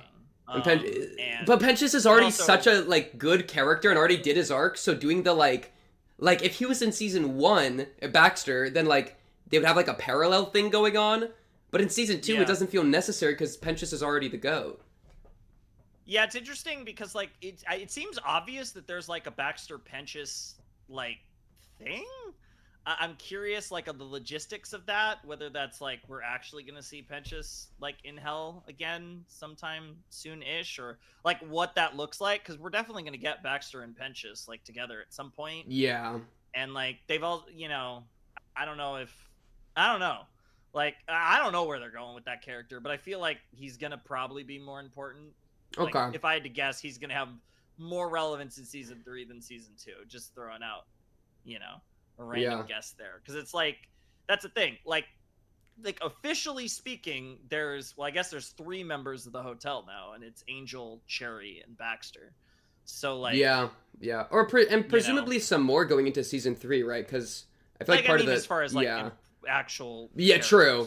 But I wouldn't be surprised if they try to add in a few more, which would be cool. I'm also gonna go... Is it cool if we do a quick piss break? Your boy got a low-key got a piss. Thoughts? Sure. I don't care. W. Love a good piss break. By the way, that's like a classic of the stream. It's something about my bladder being small. Don't worry about it. But yeah, we'll be right back, Chad. I'm gonna go piss. I also have...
bop, boop. Okay, we're back. We're back. Okay, where were we? Oh, yeah, I remember I was literally planning that piss break for like a minute, and I was like, I should piss right before the Vox character because everyone wants the Vox one, so I'm gonna have to like, it was like a calculated maneuver. Yeah, basically the main character of season 2, more or less. Honestly, I think agreed. Personally, I mean, I'll just say off the rip, I think Vox is ass. I agree. Okay. I think that's easy. We could talk about Vox it. Is, yeah, I mean, you can make a case that he's the best character. Yeah. I personally season. find him to be my favorite, and I think the entire series, actually. I mean, he's super, like, again, you talk about, like, screen presence, literally and figuratively. Yeah, literally.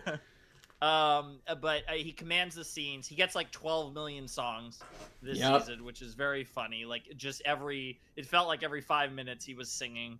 I love his theatrical nature. It's very showy. Like it's funny to say this because it's like this series has heavy inspirations with like Broadway, and like so much of this cast are like Broadway actors. But like he feels like the most Broadway character, and like the way he moves, the way he talks, the way he acts, the way he sings, like it's the whole thing. It's all a performance, which is very in character for Vox. We get to see him. I mean, we just get to see him cook like all season. Like he does all these great moves, and he's so consistent in his character that he knows what he's doing. He's making the right moves. He's being smart about things, but he's got really 2 fatal flaws, but they are kind of linked together, which is ego and Alistair. And he can never, that's like his blind spot. He just can't get over Alistair because bro clearly felt a certain way about Alistair, and it didn't work out. And he will never let it go. And like that's like his whole thing, where it's like he has the fatal flaw. It's like very obvious that like it's going to bite him in the ass, but it doesn't take away in the slightest from how entertaining the journey is to watch him get to where he ends up at the end of the season.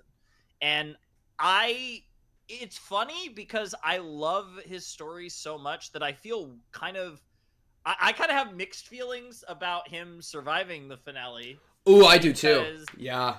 Because on one hand, it's like, God, he's so good.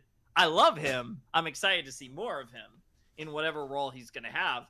But the flip side is he's so good, and like there would have been like, but also a villain that, you know, it felt he was having the breakdown, and it was very like tropey in a good way, that like this was kind of his moment. And it's very interesting that he survived the end of the season, and it would have been a nice cap on what was a great character. But I also am very intrigued to see what they do with him from here. So it's like, you know, I think like the jury's still out on whether that's the right decision or not, but it's really interesting because they were like telegraphing it so hard that he was going to die, and then he didn't. And it's like, okay, you got me. And yeah, we'll see what they do with him, but he is awesome villain, great character. Kind of just straight up definitely one of the best characters of the show for sure. Oh yeah. Yeah, I think you said earlier like he gives like main character of the season energy. I think that is 20 million songs. Yeah, he's got all the songs. That's the real tell. And I think what I really like about him, which is also I think my problem with Charlie and kind of the main cast, honestly, like the good guys, is that he's super active. Like, he's making plays, he goes to the hotel, he organizes the events, he's got all his plans, he captures Lucifer, he's doing stuff. And then you look at the hotel and it's like, they're not doing anything half the time. They're just reacting to him showing up. Because Charlie just wants to run her hotel.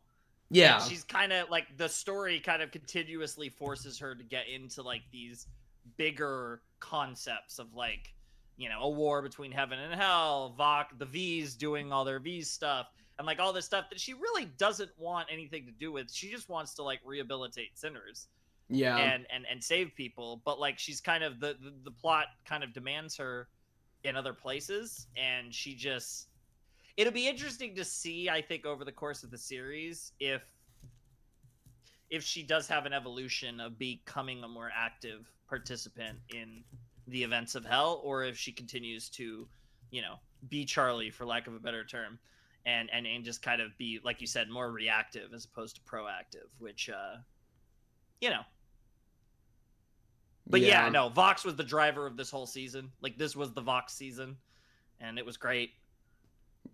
Yeah, and being the cool driver. In season 1, but he was absolutely. Yeah, I don't even remember him that well from season 1, which is probably just memory diff. But like season 2, and driver of the series, or driver of the entire season, and so he's got all of his stuff with Charlie. I think Charlie's only like quote unquote proactive thing, though it might have been accepting invitation, was to like go on the broadcast with Nifty.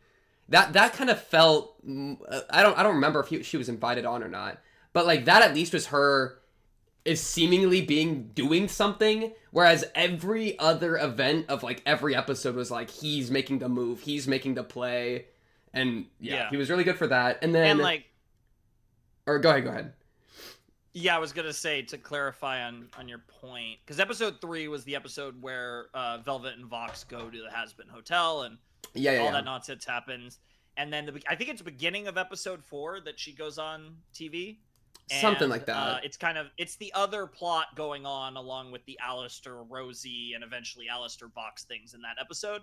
And it's kind of one of those things where it's still reactionary in a way, because she's reacting to what happened with the HAZBIN Hotel special on TV and what happened with Vox and Velvet. Yeah. And then even then, it's like, Velvet will make her look like an idiot anyways. I don't even need to do it. Yeah. Like she'll bury her own grave, and that's like one of and then my she does, and it's like, Charlie, please. And Nifty doesn't help, but it's an awesome song. So Nifty's trying to help though, because it's trying, Nifty. But I will say, it goes back to episode 3. But one of the funniest scenes of the whole show for me is when Velvet and Vox get into their like limo or car or whatever after they just made everyone look stupid, and then they just laugh. Yeah, It's so fucking easy. It's so funny, dude. And that's what that's kind of the vibe, because that drives me Charlie, crazy. She's the character that's like too naive for her own good. Yeah, but like everyone believes in her from such a genuine belief. Like the people that follow her, the people that have seen that she is the real deal. She's the genuine article. And it's one of those things where she's not meant for this type of game, but because she's so real and she really is the person she portrays herself to be, she's going to win the whole game anyways. Yeah, that's a good way to put that. Like in the long term, like that's her kind of character thing. Yeah. But we'll see how, that goes over time, but yeah, absolutely. And then other good things about Vox, like Vox connection to the V's, I think are interesting, especially Val. Yes. And then Vox connection to, even like his scene with Angel Dust, where it's just Angel Dust is the punching bag of the season again. But like that was really scary and good. And then he's also got his connection to Alistair, which is like maybe my favorite relationship in the series? Question mark. It's Vox and Alistair. Like so good, and it's like. I'm not even like a shipper. I'm not even like a yaoi guy, but it's like also so gay. Like it's such good fuel for people that are into that. It's funny too because it's like we literally got to the point where even the show just had to throw in the jab at the end of episode 4 where Val's just like, you guys can fuck already.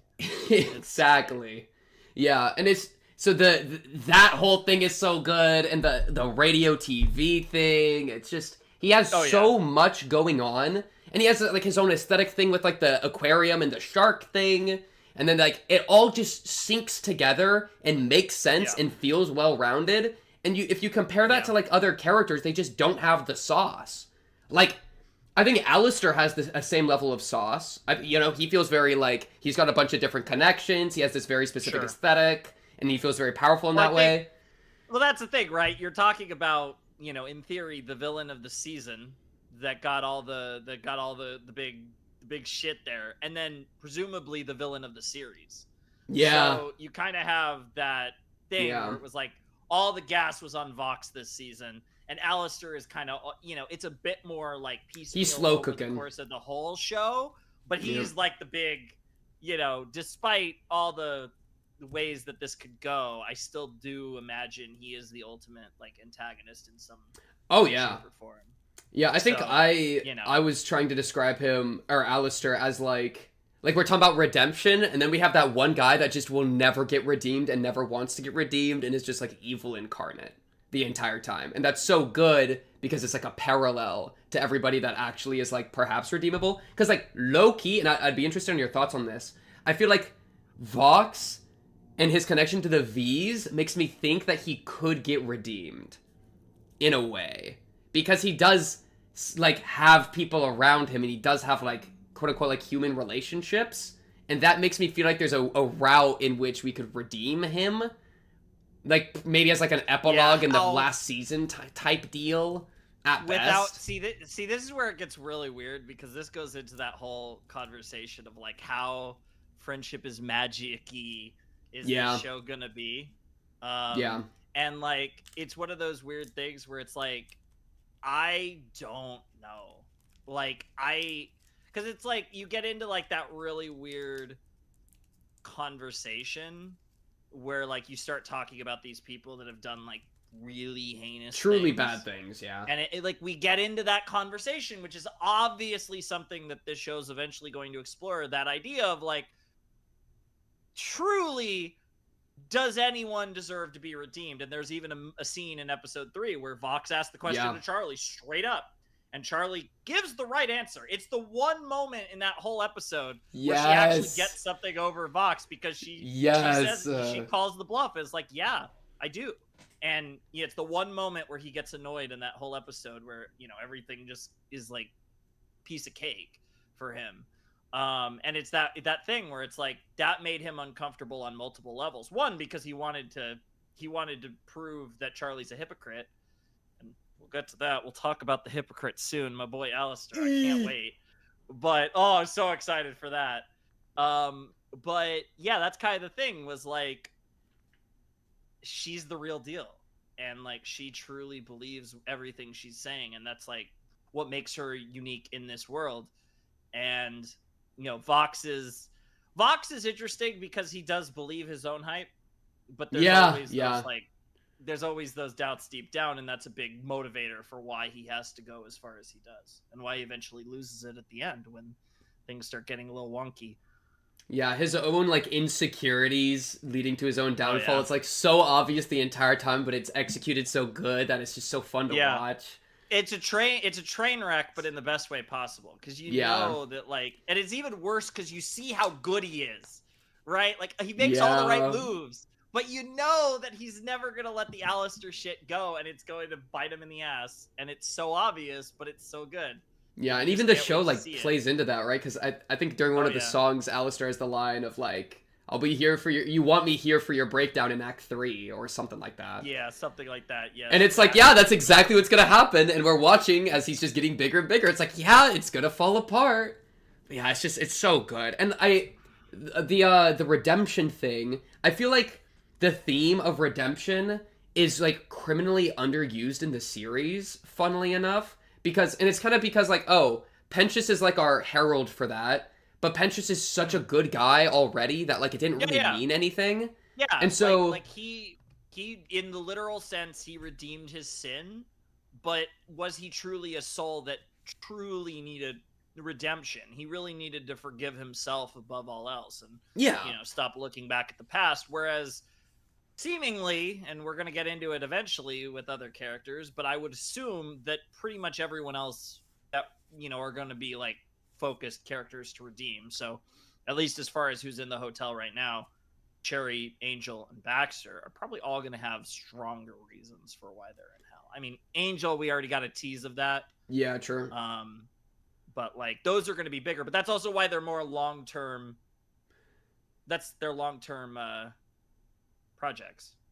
Yeah. And though I do think that even like those three, and kind of mostly Angel Dust, because he's kind of I feel like the one they're doing the most with. Yep. They're like they're written very sympathetically, and like we see like the vices that they're stuck in, and like all the horrible abuse they're facing. So it makes like them being like bad in hell make a lot of sense. And it's like we can get into the human stuff too, though we only know what we know. And Yeah. so, like, the idea of redemption, like, them all getting redeemed doesn't, like, do anything to me, because I already think they deserve it. But if you can make, like, Vox, or, like, I think even Val, like, the idea of redeeming them actually means something, because I think most people intuitively don't want them redeemed because they're so bad. And so that's where, like, the entire theme actually has some use, or, like a deeper meaning. And I'm just waiting. That's why I want them to at least explore it more, because they only give like a little glimpse of like, do you think I can be redeemed? It's like, no, like I need a little bit more juice, man. So I'd be very curious to see where they go with that, but again, cart before the horse. Like, that's whether that happens or not. We're talking way more endgamey for this show. What's interesting, I will say, do you think there's anything to Velvet and Val getting redeemed and Vox not getting redeemed? Do you think there's anything to the idea that, you know, Vox, again, because Vox's downfall, and maybe he learns from it, but it doesn't seem like he's learned shit from this, and maybe he will later, but I do wonder if there's something to, like, because if nothing else, those two do truly seem to cherish their friendship. Yeah, true. The three of them. And Vox is like, he's in this weird spot where, like, I feel like deep down he does. Because, like, that's the thing. Deep down, like, there was somewhere in there, there's shades of a good person. Even if he was an asshole in real life, an asshole in hell. Yeah. But there's shades of something there. It's funny because he's actually the one that shows the most obvious of the three Vs. I mean, partially because I guess we know the most about him. But I do wonder... I don't know. I feel like he could almost be like a weirdly, like, sympathetically tragic character in like the weirdest way. Yeah. And that might be why he's still alive. Yeah, and that was absolutely connecting the why is he still alive? Why didn't we kill him? Yeah. And I don't even the end game. Exactly. And I don't even care, I think, if they end up getting redeemed, as much as I feel like the question is like begging to be posed at them, because that's what the show is presumably about. And then we have these villains that are sinners. It's like we gotta... Like, I need Charlie extending the hand to them at some point. And she kind of is doing that, but, like, I need a moment. I need something. I think we're just too early in the process for that. That's fair. God only knows how long this show's gonna be. Yeah, I was about to ask if you know. Is it... We know... I don't know if there's anything about it ending after that, but I know Season 3, Season 4 are both happening. Okay. Okay, I think that's what I got. At least 16 more episodes, at least, bare minimum. So, yeah, it's hard to tell. Like, I don't know. So it is tough. It is a toughie for sure. What about again? Kind of moving into Val, because we're talking about the V's. Tough one. This is a tough one. This is a really tough one. It's like, again, the role thing. He executes the role of being a very disturbing and like. I think the most hated character, I would say, but overall. Yeah, absolutely. I can't think of any. I mean, like, there's people that hate characters just for being like Mimsy. You know, shit. But as far as just like actual villain that everyone doesn't like, or generally everyone doesn't like, I mean, like, there's plenty of reasons to dislike Vox, but he's so entertaining. And I think that, like, kind of pushes more where people more think of him as, like, one of the best characters. But I think, like, a lot of people, when they think of Valentino, they think of him as, like, he's the worst. Yeah. So, like, therefore, he's, like, the worst character, which isn't the same thing. I think he's A or B. He's probably, like, there's a very strong argument for A, honestly. He's very interesting. I think I'm closer to A than B, I think, yeah. Yeah, and, like, I think, like, the nuance of, like, really leaning into the idea, like how he plays into the whole Alistair Vox dynamic, where he's like the almost like the unrequited love, but he's like the one that like Vox is actually like sleeping with, sort of. But it's like this weird like pseudo booty call. I don't know what their relationship is supposed to be, but it's great and I love it. Yeah. And like it's so funny because like Alistair doesn't care. Like Alistair doesn't. And that's what makes it so good. Yeah. And it's like, it's such a good love triangle where, ironically, Alistair literally just loves no one. He loves himself. Yeah, himself. And, like... And he seems to be lightly affectionate towards, like, Nifty and Mimsy at best. Yeah, I mean, yeah, I'm not saying he doesn't have like emotional ties and all that, clearly. For sure. But like, yeah, actual as far love, as, like that type of love, he has no interest, and like it works goat. so perfectly, and like the dynamic of those three is amazing. And while I do think Val's the least interesting character of those three, all three of them are incredibly interesting, and Valentino seems to be leaning into a bigger role from here. So like that's exciting too, potentially, and we have all like the ridiculous amounts of angel dust stuff to unpack. But yeah, I think he's fine as A. Yeah, and I also think that like Vox is evil in like a comic way. He's like, oh, I'm the big bad guy. I want all the power. Yeah. It's like the Lorax so type theatric. evil. It's so it's like everybody agrees he's evil. Even he would agree he's evil. But like Val is evil in like a human and like disturbing way. It's like I don't know. I don't know how to describe all the angel dust like pimp stuff. Yeah, to a degree, I think Val genuinely is in some ways a little dumb to where he doesn't even fully realize. I don't think I could see that. Really sees himself as a villain, right? Yeah. And like it's just like he does what he wants. He does what he can because he can, and obviously he does some awful things.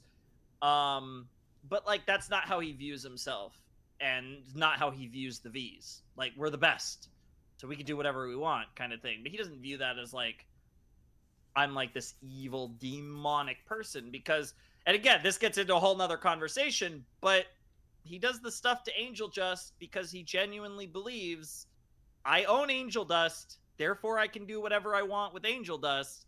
And like he doesn't, I think, fully comprehend how like that's like slavery bad that and, like, is the worst. Yeah. And it's like interesting, right? Because it's like I feel like, I mean, I think there could have been something really interesting if he was like that extra level of like even, dare I say, eviler. But I think I like where he is. I think I like him having that like weird, like he feels more like humanly evil as opposed to cartoonly evil. And he like, does feel like a could person. you imagine the fandom imploding if he ever got redeemed? Like people would like lose their minds over that. And that's what I'm like I want to happen, because it would change everybody's mind. Like everybody would have to deal with that, and that'd be so interesting to see how people comprehend it. It's like that literally goes in my mind to like does Vivian have the balls? And like, exactly. I don't think she does. I don't think she does. I don't know. I feel like she does, but I don't know if that's the direction anyways. But I think there's a very real possibility they all get redeemed. There's very real possibility all three. Dude, I'd be so down. Just because the point, I feel like the value of this show could be changing people's thoughts on like good and evil and redemption. And like extending that, if we can convince like the viewers of the show that even somebody as disgusting as Val can be redeemed and like can pull good out of them, that like changes the way people deal with like their real life. Like that's actually like morality shifting. Do you know, dude, it's so stupid. I swear time is a circle, man. Like time is a flat circle. This literally just that's the thing. I mean, I make the jokes about, talking about friendship is magic. We'll see how literal that really is, because that's like the whole theme. That's like the whole theme of a show called with that title. And it'd be so really interesting to expand that to such a scary and dark place. That's why I'm so. And it's like it's really interesting that like this show, it does feel like that's the core, because like even if you read like a synopsis of what HAZBIN Hotel is about, it's Charlie's running this hotel to like redeem sinners or whatever, and like it's about redemption. Like that is core, like that is the idea. And like I feel like there's all these twisted turds and all this cool shit going on, but it's really interesting. Like I don't know, like and I think it's exciting that like I don't think it's obvious one way or the other, but I think it's a very real possibility that like, and I definitely think the odds of it happening have gone up quite a bit because Vox didn't die at the end of season 2. Yeah, true. And that's a tell that they're doing something. Like what's his final moments in this show look like if that's not it? Because I'm assuming he's probably going to survive the whole series, because that felt like the moment if they were going to kill him. So it's like, what is that final moment for his character? And Yeah. it feels like there's a short list of options, and that's a big one. Oh, I hope they do some. It's funny, we got the V spread between 3 different tiers, but I think that's about right. I think that's fair. About right. Yeah. Okay. And it's also like focus too. Like when you look at it, like that's the level of who's had the most focus to the least. So, you know, they're all great, but you know, Vox got a whole fucking season basically. Yeah, pretty much. He just took this season. Val is part of the Angel Dust cinematic universe, and you know he's got the Vox Alistair stuff, so he's got quite a bit of stuff. And then Velvet just doesn't quite have as much stuff. Yeah, which is sad. Poor Velvet. She getting third wheeled in her own team. They gotta give me that shit. They gotta give me that Velvet. I need that Velvet season. I would love some Velvet season. I don't even know what that would look like. I don't even know what they would do with her. It's like... just fashion shows for 8 episodes. That'd be so funny. Okay, Carmilla's daughters, are they characters? I can't remember a single line. I'm sure they've had lines because the mouth is open here for both of them, but like I don't remember, dude. I got no clue. A couple, but like it's literally just like I think there's one of them says mother at one point. In season 1, I'm like genuinely. I think there's like a couple lines. What's really funny about them is because like. I don't know if you've like watched, if you actually go back and watch like the first like couple minutes of the pilot. Okay. It's really interesting because you have like you get the shot of Carmilla. There's like silhouettes of the V's and stuff, like all these characters that weren't in the pilot. But you actually see the daughters like just straight up they were leaving Rosie's, I think, which is really funny. Yeah. No idea if there's anything to that eventually, or you know, just random pilot shit. But like I find that so funny that they're in the pilot, like even if it's just for like that is so random. Chat, we can't be redeeming gulps when I'm in the middle of trying to have a conversation. We can't be doing that. It's a thing. Don't worry about it. Okay. Not really a character. I honestly, I think not really a character. I mean, like. They are a plot device for Carmilla until proven otherwise. I'm down with that. I'm actually Carmilla's down motivation. With that. They're not characters yet. I genuinely like. I mean, cool designs. I like their designs. So like, I hope they're. That is true. If this was an attractiveness tier list, I'm just saying. Okay. Sarah herself. I think this is one of the hardest ones too. This one's really hard. I don't know what to do with Sarah. She's like. I really liked her conversation with Pentious. I really liked her like almost like praying to figure out what to do. I really like the religious part there. I love her songs too. Her songs, she's a great singer. Her having to like atone for like the sin of exterminating sinners now that they can be redeemed. That is so good. That whole song is just peak. Yeah. I feel like she's got to be at least A. I actually kind of like in hindsight, I kind of like that like we see her in episode 6 and like she comes across very callous and like not giving a shit of season 1. And then, you know, we do more with her here in season 2 and it's kind of that thing where it's like it was like fully from that perspective of like this isn't possible. Like I genuinely see no like they're irredeemable. I genuinely believe that wholeheartedly and I love that like okay, so now she gets the first sign of proof that it's actually possible. It shatters her entire worldview, and we have this like character arc of her trying to deal with that in season 2. I actually really like that we started with her the way we did in season 1 to then go the direction we did. Yeah. And then for the best part of it all, for her to essentially become, I mean, essentially her by the end of the season, her closest confidant is the sinner that got redeemed. Which is so good! It's so good! So, like, it's one of those things where it's like, she's, like, that writing, which, like, is her character writing, but not, like, exclusively, but just that writing in general is so good. Yeah. So, yeah, I think A is fair. Oh, I feel like, how does she do against, like, Husk? Which is like where it's like the completely different universe of a character. I know, because like Husk is fun, like Husk is entertaining on screen. I don't think Sarah's ever been like in that sense entertaining. Oh yeah, not nearly as much. So it's like she's weird to judge because I feel like most of the characters in the show are like fun in some way. Yeah. And she's like not fun at all, but she's like such a like real, genuine, like compelling, interesting character on like every level. And she's one of the biggest risers. I mean, like we got a little bit of her in season 1, but she's definitely one of the biggest risers, and like somebody that I was super satisfied with what they did with her, because it's kind of like, oh yeah, me too. Oh yeah. I mean, like, again, I'm not like, I don't know if I had the book, I don't know if it would be exactly the same, but like pretty much exactly what I would have wanted from her this season. So really like hard to complain. So yeah, it's weird because she's also like, she was barely in season 1. Like Husk has been here from like the beginning, so we do have kind of more spread out stuff with him. Yeah, the more I think about it, I think Husk slightly edges over her for me. For now. Just slightly.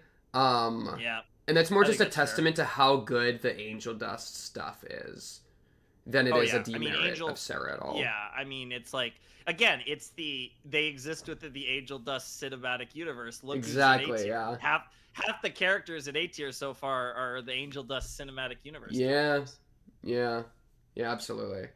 Yeah, and it's also like Sarah compared to Emily. It's like the depth of her own character. I'd definitely go Sarah over Emily. Oh, easily. Yeah, sure. Yeah, easily, no easily. Doubt. For now, at least, like, yeah. It's a funny difference because Emily almost feels like a bigger character, but Sarah I think actually has more compelling character to her. Well, that's what's really funny because, and I'm like really curious where they go with Sarah, because that was the other thing that kind of felt like, oh, they're gonna kill Emily. Sarah's gonna lose it. Sarah and Lute was gonna happen after that. And then Pench's maybe trying to like steer her back, like, oh. And Abel. And Abel, oh my god, it's so peak. And what's crazy is like, I feel like, unlike with Vox, who like survived the death flag, and like he's gonna probably survive the rest of the show, I still think Emily might die a little later on. Oh, I could see that. Do some degree. Oh, dude, imagine like Alistair killing Emily. Holy peak. In front of Charlie? That would be so peak. There's a lot of... There's just so many plays. There's so many plays. Definitely a character that would have, because obviously Emily and Charlie have that connection. It would make sense to be a character connected to Charlie. So if not Alistair, maybe Lilith. Oh yeah! Oh, there's so many good plays. But you get the point. Like I do not, just because she survived the death flags, I still think she. You still think she's on the chopping block? Dude, after she survived, like, because nobody died in season 2, right? Like, yeah, nobody even, yeah, and so we've only really had like Adam in season 1, and that kind of like, I feel like the way that he raised the stakes is starting to like lower again for me, where I don't have that much. I'm not sure if they have the balls to kill characters again. I want them to, but like when they kept Vox alive and Emily alive, it's like I don't know, it like lost a little bit of faith for me. So it's interesting, right? And again, this might be reading a little bit there, but I do think there's something to the idea that like the hesitancy to kill people that are in hell because they might get redeemed. And that goes back to that whole thing that they might redeem Vox. I think what's interesting about Emily, because she's an angel. It would just be the end. She's a lot more. I think there's a lot more to the idea of her dying in the same vein as Adam. That's also why I think, if we're talking like really late game in the show, I think Vaggie actually, there's a small chance of that too. Of Vaggie dying? Much later, but. Ooh. Because I think kind of in that as somebody close to Charlie has to die, right? I think the characters that are the most likely to die are angels kind of across the board, but that doesn't necessarily mean characters we associate with heaven, because that could go to Lucifer, to Vaggie. So yeah, I think you're actually right. I haven't really thought about that, but yeah, I think Vaggie would be on the chopping block. It'd be like super late game. I think for me it would be somebody close to Charlie is probably gonna Well, die Lucifer's to test the cliche Charlie. one because it's the That's dad. true. Oh no! Don't kill Lucifer. Anyone but Lucifer. Anyone. That's the Yo, cliche one. kill Emily and kill Vaggie. Kill everyone except him. Oh no! It loses her dad. And then she realizes that she really, like, her attachment to her dad actually mattered more than this, like, attachment to her mom. Like, she trades mommy issues for daddy issues. Holy peak. Well, I mean, she kind of has both, but I guess she's kind of worked through most of the daddy issues, I guess. That's true.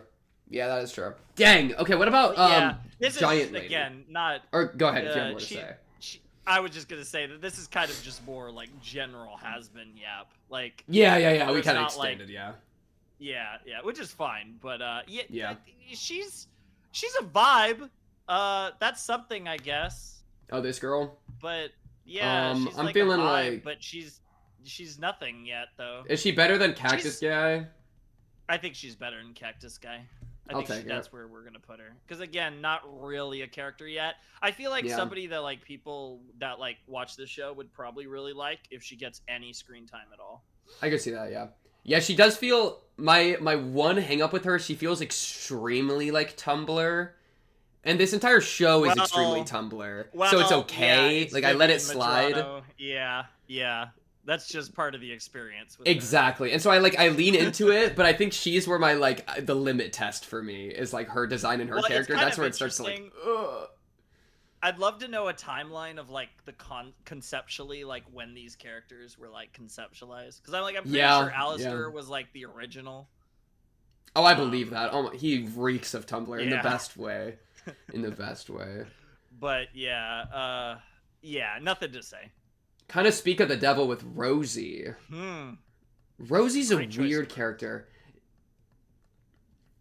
Yeah, she only had one episode in season 1. The penultimate one. I liked it. I did like her episode, though. She was cool in that episode. She was very nice to Charlie. She was very helpful in that episode. She was Vaggie had Carmilla, Charlie had Rosie to kind of help them with their relationship issues and all that bullshit until they had to go have more lesbian drama this season. Best moment of Carmilla this season was calling it out for what it was. Yes! Oh my... Yes, you're so right. That was another one of my favorite lines of the season. That was a really good line. But and then I mean it's like they do the Rosie Alistair thing and then we go to season 2 and we find out there's a lot more to that Rosie Alistair thing. Oh yeah. It's interesting because... Or go ahead, yeah. So she has the one episode. She's like a character that's weird because she's like gradually becoming more important. Like she got the one episode that's true. in season 1. Like obviously the reveal with Alistair immediately upped her importance in the story. And then even with how it ended, which there's a lot of ambiguity to that scene in the song in episode 8 to what actually happened there. But there's also the fact that, like, again, she's the one that's been, again, as she said herself, pulling Alistair's strings this whole time. And the implications of that are super interesting, especially with presumably more Lilith stuff soon. And seemingly Rosie's connection to Lilith, whatever that may be. I mean, hell, she's even got a statue of Lilith, Charlie, and Lucifer in the middle of town square. That does show that's actually a really good point to form a connection between them two. That's a good, I mean, adding to the fact that, like, why the hell is she making Alistair do this? Exactly, yeah. And, like, it clearly the end-all, be-all seems to be protect Charlie. That seems to be, like, the ultimate thing. Because when he made the, I mean, I guess he did use kind of that idea to then do his deal with Fox, but I think at the core of it, there is value there for Rosie, and it's just a matter of what her intentions are. She's weird because we just don't know her deal. Yeah. We don't know what's up with that because it's seemingly pretty obviously linked to Lilith, and we don't know the Lilith deal yet. She's a character that's only going to get more important over time. She's pretty fun, though. Beyond that, she has a fun personality. Her song with Alistair I quite liked. I think the contract that she made at the end of the season 2 was to fix his staff. That's the assumption I'm under. Because he was like begging for the staff to get fixed in the previous ones, and then I think in the last one his staff's fixed. There could be another stipulation. Well, she did fix the staff. Like, I kind of assumed that was it, like, but maybe there's more. It's interesting they didn't show it. That's very true. Yeah, and it does lead like a lot of. It's very similar to Lilith. Yeah, the more you talk about it, the more that she's like Lilith, except she's actually more active and like has a character. Yeah, she's actually here. Yeah. So she's almost maybe like a stand-in. Which is presumably really funny. With or for Lilith, yeah, because one of the two. Exactly because of that, it's like I assumed that Alistair was on Lilith's strings, and then Rosie got put in. So it's like, is Rosie on Lilith's strings, and then Alistair's on Rosie's strings? Is it strings all the way up? Or is it just that Rosie and Lilith are friends and they have the same objectives, the same goals? That could be the case as well for sure. Because Rosie, as far as the Overlords go, she seems, cannibalism aside, she seems pretty chill. She's super chill. Like, yeah, I could see her being into, all this, like, whatever it was that Lilith was trying to do or is trying to do. Mm-hmm. Do you think that she beats out Adam? Or is Adam so good at being a dickhead that even, like... Because she got, like, Mystique. She's got, like, the whole, like, free... Alistair... It gave Alistair the plot to free himself, which I think was a really fun plot. So that I thought was very valuable in Season 2. Again, it's weird, because it's like, I feel like I've said this about so many characters, but it's one of those things where it's like, I think it's still probably not yet. Like, I feel like Rosie probably is going to be there soon enough. The room to grow will, like, get her there eventually. Or whatever, wherever she ends up. Like, because Rosie's, like, this weird ingredient in the whole, like, Alistair, Lilith, Charlie thing that we didn't know was an ingredient. Yeah. Until the big Alistair reveal, and now it's like, maybe okay, like it this, really actually. did. Yeah, it really did become, like, girl's going to be way more important. And, like, whatever her role in all of that is, she has a role. And, I mean, obviously based on Season 1, I mean, she did interact with Alistair, but I don't think anyone really was I'm sure there's somebody out there, but I don't think anyone was expecting Rosie I was not expecting it at all. Alistair's deal master, owner, whatever you want to call it, mistress. Yeah. But, that I mean, it made sense in hindsight, but it did feel out of nowhere. Which is the best kind of twist that, like, it, yeah. Yep. So, yeah. I'm probably happy with her right by Lilith. She's gonna go up, probably. But yeah, yet. Honestly, she'll probably rise alongside Lilith, because she's probably, whatever Lilith's moves are gonna be made, but probably Lilith's probably gonna end up, but just because of how ridiculously they're building up Lilith, I get the feeling Lilith's gonna end up higher than Rosie. Oh, yeah. Probably. Yeah. I would agree with that. Lucifer. Lucifer, my goat. Damn near everyone's favorite character. Damn near. I mean, Lucifer. Him and Nifty are like my two like personality favorite characters, like easily. He's I don't know. I feel an interesting one though. He's really he serves a very unique role where like his deepest like. Because a lot of these characters up here have, like, deep stuff, right? Like, the insecurity, the, like, redemption, the attachment to angel dust, the regret and atonement, blah, blah, blah. And, like, Lucifer's closest thing to that would be, like, his relationship with Charlie and his depression with Lilith. Okay, those are pretty good. When I say it out loud, those are actually pretty solid. Well, it's funny, because another character that, like, I still think the best is yet to come. Yeah. Oh, yeah. And, like... I mean, because once we get... I mean, whatever... Yeah, Lilith in here, plus Lucifer in here... Dude, this is what I was talking about earlier. Most of their drink stirrers are gone, but Lilith is like a freaking like giant spoon. Like she's like a ladle. Dude, I wish she would spoon me. She's going to stir so many drinks. Like she's going to be the force that like gets wherever we're gonna go from here. She's gonna get everything going because she has like so many. It's crazy how they've written this where like she's literally not in the show. and she has ties to so many things in the show. Yeah, and I think I'm almost most excited for the Lucifer one. I feel like that's maybe the one that'll have a lot of like impact. It's gonna be interesting because he seems to, by all accounts, think the world of her still. Yeah, It's interesting to try and gauge that because, you know, obviously Charlie has rose-tinted glasses, potentially Lucifer too, but Charlie views her as this, you know, great mom that, like, helped alongside her father, inspired her to be the person she is.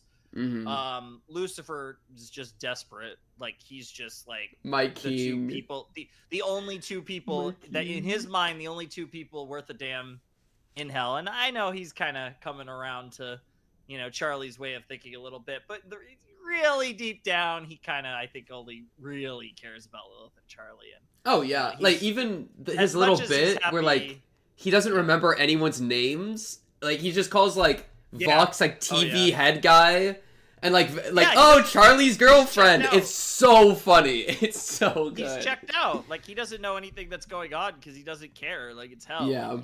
He's depressed that he's here because, you know, and that's like one of his whole things. And they Vox plays into that where it's like, yeah, you know, he's an absent king essentially. So how does he make it to S, or is he somewhere high A? Because I feel like he's somewhere in this area.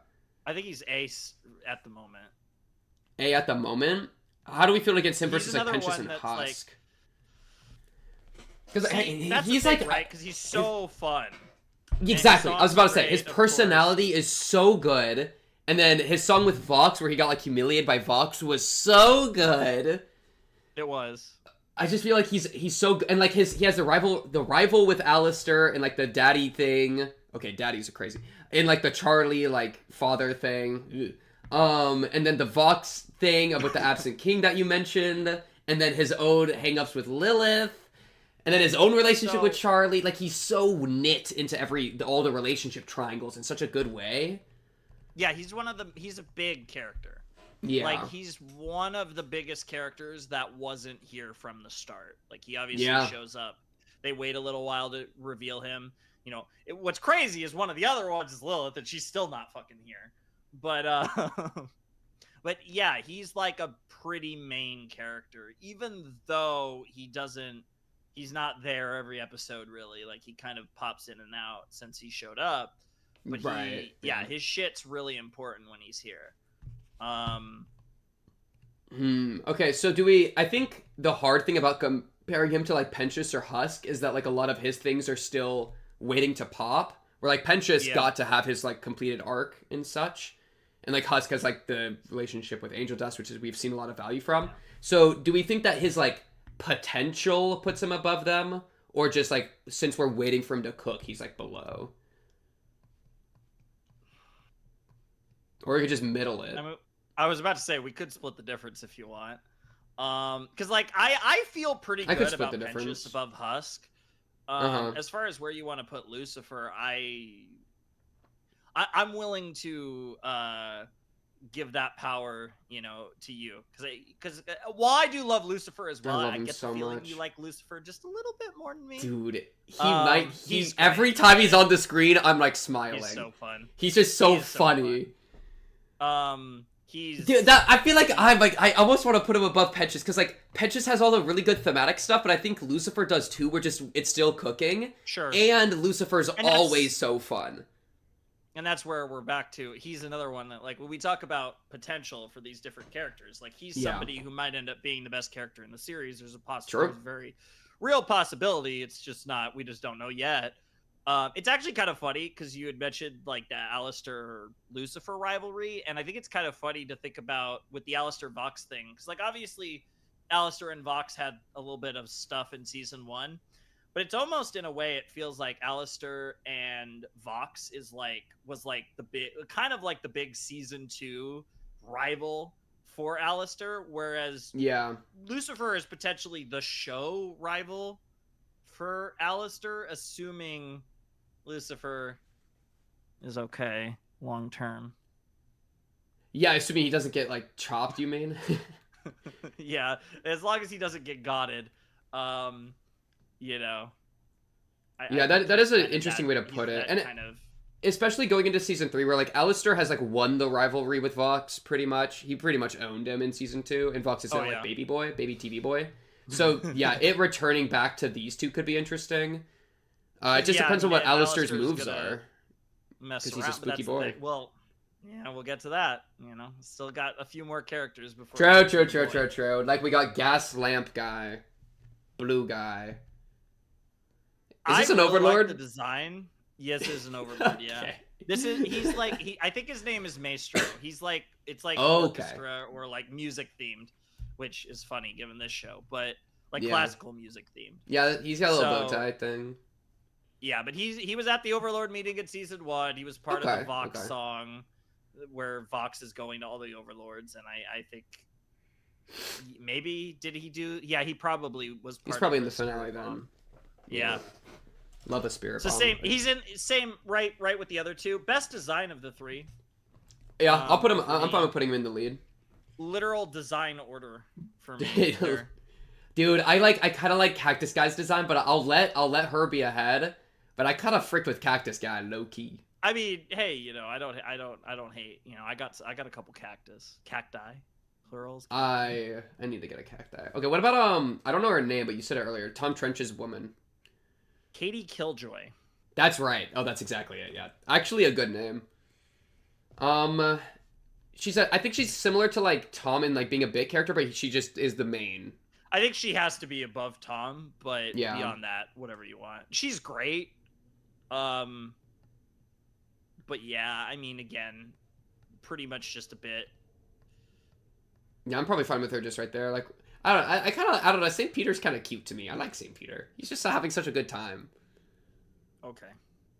All right, appreciate that. Eggsy Boys. I actually have more of a season 1 character.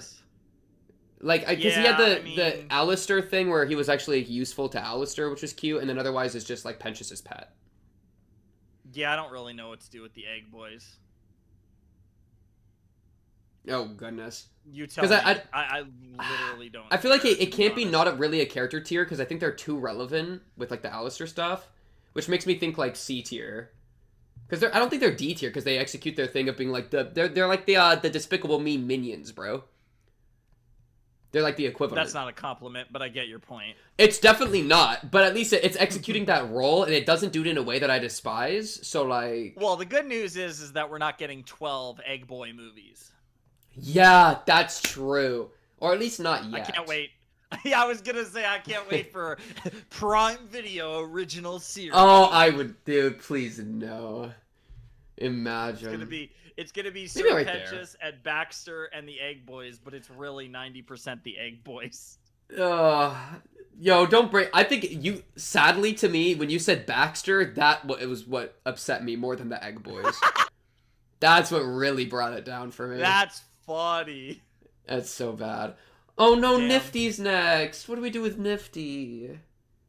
I'm biased. Honestly. I'm biased. I know. Nifty. I know you are. I love Nifty. I'm like as biased Everyone with Lucifer, but Lucifer actually is like plot relevant. Where Nifty's like a side character. Lucifer's more justifiable, yeah. Whereas like, because like Lucifer, I feel like you could at least make a case for like Lucifer in like S tier, even though I think you absolutely could. There yet, but you could make a case. Nifty's weird because like she is like a side. She's like one of the most like side-ish character of like the main hotel people because like she's like an OG, you know, in the pilot, like all that.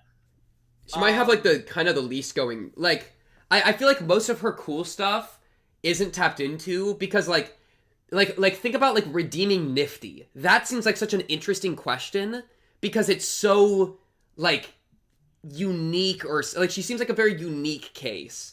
Where she clearly has like a mental thing going on, kind of deal. Well, it's interesting with Alistair's people. True. I don't know what to call it because Husk and Nifty are not at the hotel to be redeemed. They're at the hotel because. True. Yeah. First of all, Alistair drags them there, and then you know Nifty's into it because she's Nifty, of course. But Nifty. The thing that's interesting, right, is like at this point in the story, both Husk and Nifty, for their own reasons, have a loyalty to Charlie and to the HAZBIN Hotel now, right? Yeah. So even if they weren't, whatever the deal is. I mean, we kind of we have an idea of the Husk thing. The Nifty thing's a little more unknown with Nifty's just Alistair. a good person. Like, okay, I was gonna say a good girl, and then I was like, I can't say that out loud, and so I had to pivot. You could say anyways. it out loud. Oh, okay. W. Don't don't want to anymore. right? Whoa.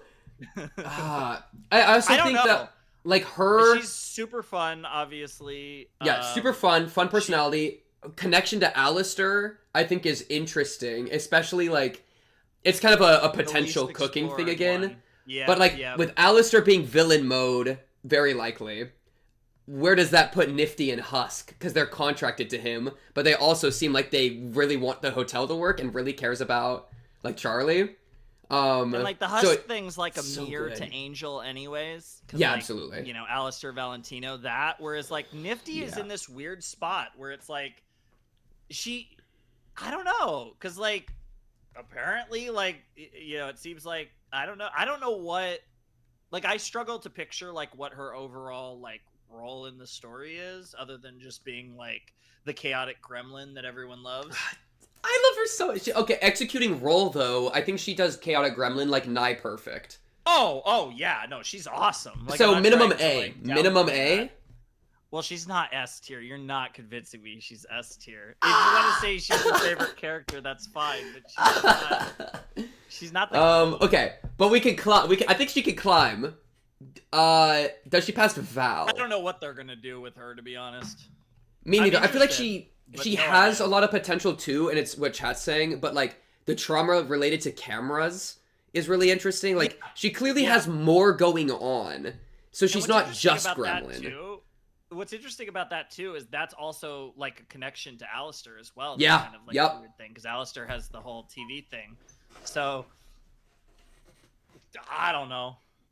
I'm very excited every time she gets on screen. Yeah, and like, and also, what do you think of her and Baxter? That pairing. I don't know. Like, we need to see.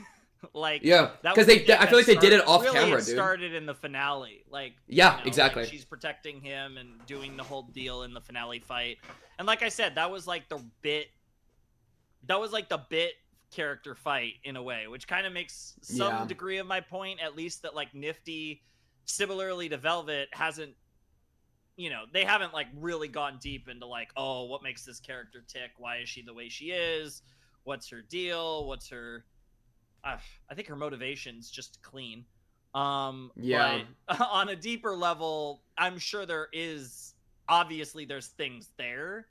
So, and I think they foreshadowed that pretty well, and like given her enough like intrigue, that like we can like count that potential in to some degree.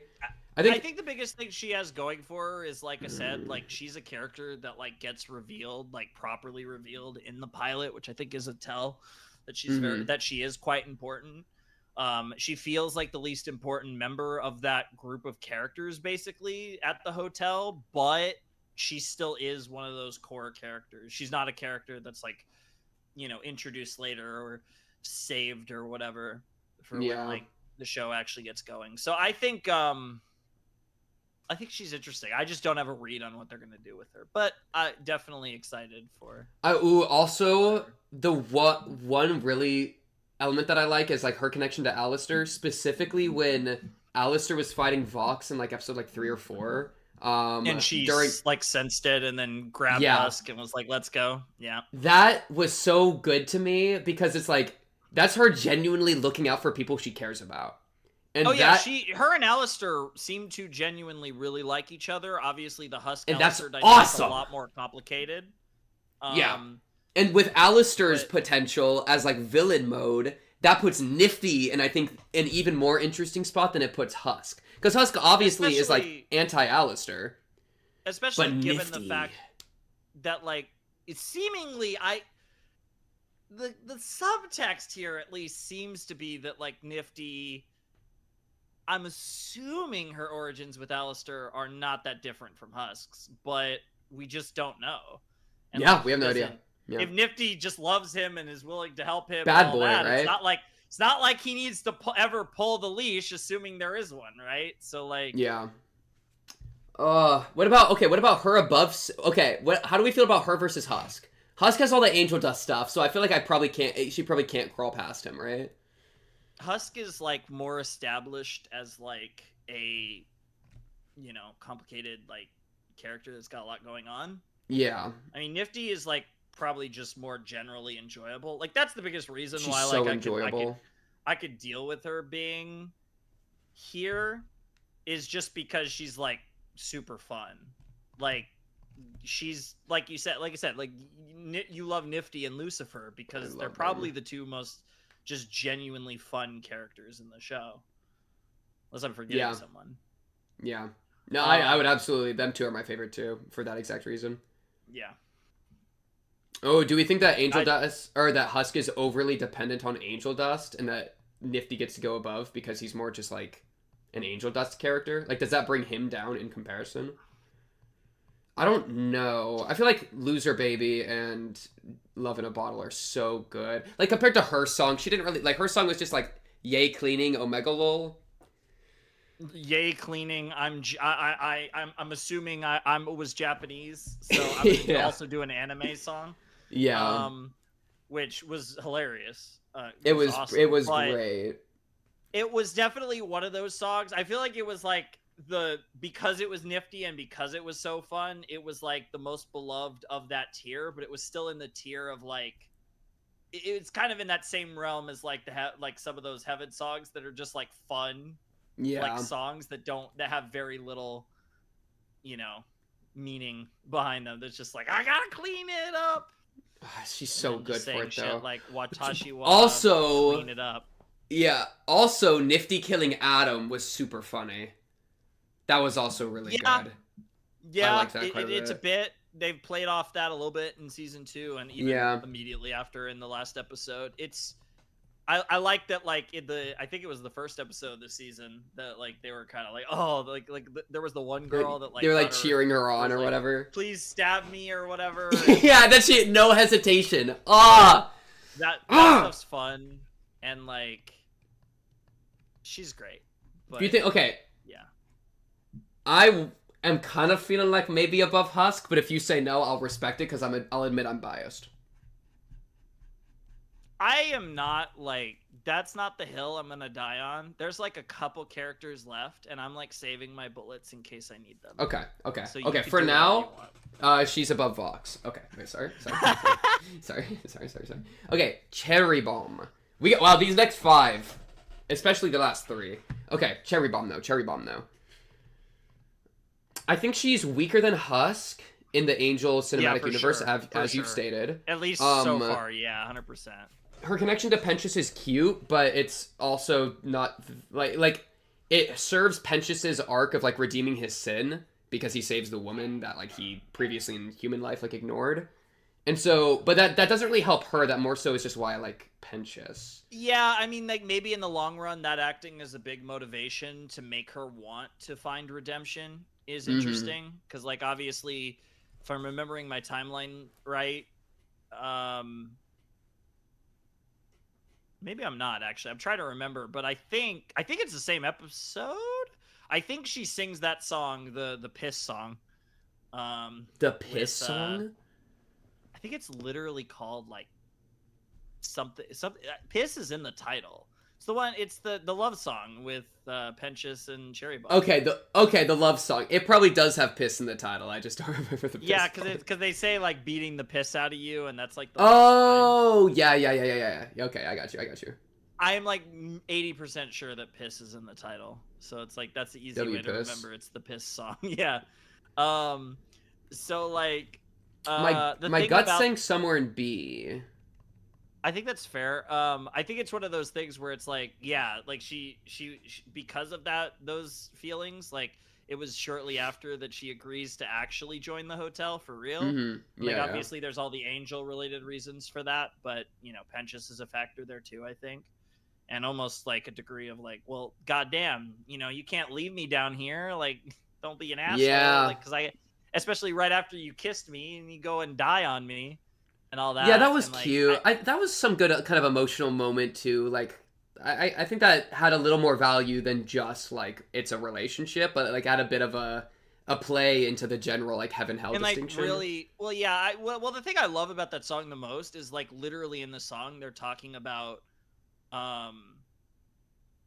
the thing that they miss, like the love, whether they, because they question whether they're in love in the song, but it's the thing where it's like, what I miss is beating your ass. Like I miss the fact when we were fighting all the time, like in the pilot. Yeah. And it's one of those things where it's like the idea of like the love doesn't, it doesn't They equate did to enemies like, to lovers, bro. it doesn't equate to Holy. like tonguing, like swap and spit. It equates to Yeah. like doing the things that made us feel this way in the first place, which, once they start to retrospect on their relationship, it was the fact that they were fighting each other all the time. Apparently it's called Piss parentheses a love song. So you were on it with That's the piss thing. So HAZBIN Hotel. Hello, It's Oscar. incredibly HAZBIN Hotel. Okay. I'm going with her and B. As far as the specifics, roughly where. I mean, like, because then there's the flip side where it's like, she's not done a lot. So yeah, and I don't particularly like her personality, or like I'm not sure if like she's a huge personality hire like Lucifer or Nifty. So you don't like Australians? Is that what you're saying? Listen, because her personality is basically that she's Australian. If you listen, I didn't say anything about Australians generally, but Australian specifically, I'll hold that. I'll hold that. Man, is she bottom of B feels kind of bad, but also like, does she really cross like Abel and Emily? Maybe. I don't think she can get above. I don't think she's top of B. I think these three are too strong. The Adam, Lucifer, Rosie, or Lilith, Rosie. It's just so funny to talk about Lilith, like this character that doesn't exist. Like I'm not even disagreeing, but it's so funny. Potential woman. Maybe because Abel only had his like one moment, which was good, where she kind of has had at least kind of a growing thing, and her connection to Angel Dust is cute. She feels like she has so many more scenes, but I think she's less efficient. I think that's what's dragging her down for me. Yeah, the thing about Cherry is like, I think more than, it's weird because she has the Pencha stuff, so like this feels like counterintuitive, but I feel like she's more dragged down by being like an angel sidekick than Husk is, which sounds really weird because she's like, oh yeah, got the whole Penchas thing going for her. But like, I feel like the thing that with she does Cherry feel Bomb that's like a gonna really sidekick though.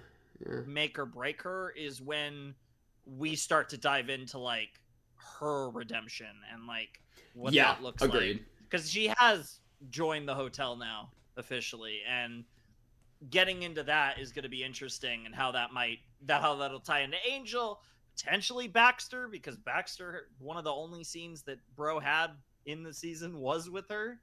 Oh yeah. So like how like the people that are trying to redeem themselves, like how we dive into that and eventually dive into why she's here in the first place and all that fun stuff. So I feel like, again, the big things with her haven't happened yet. So okay, maybe like right there. I feel okay with her right here, just above Abel, but just below Carmilla, because Carmilla a battery. I also don't. I'm not a huge cherry bomb. I'm not trying to get in them cherry bombs personally.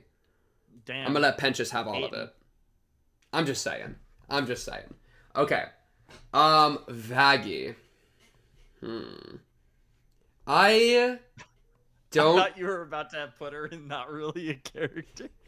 Like, okay, but she's pretty much just Charlie's girlfriend. Am I right or am I right? Okay, well, I'm not even that wrong. I don't know. I feel like I don't know. I don't know how I feel about her.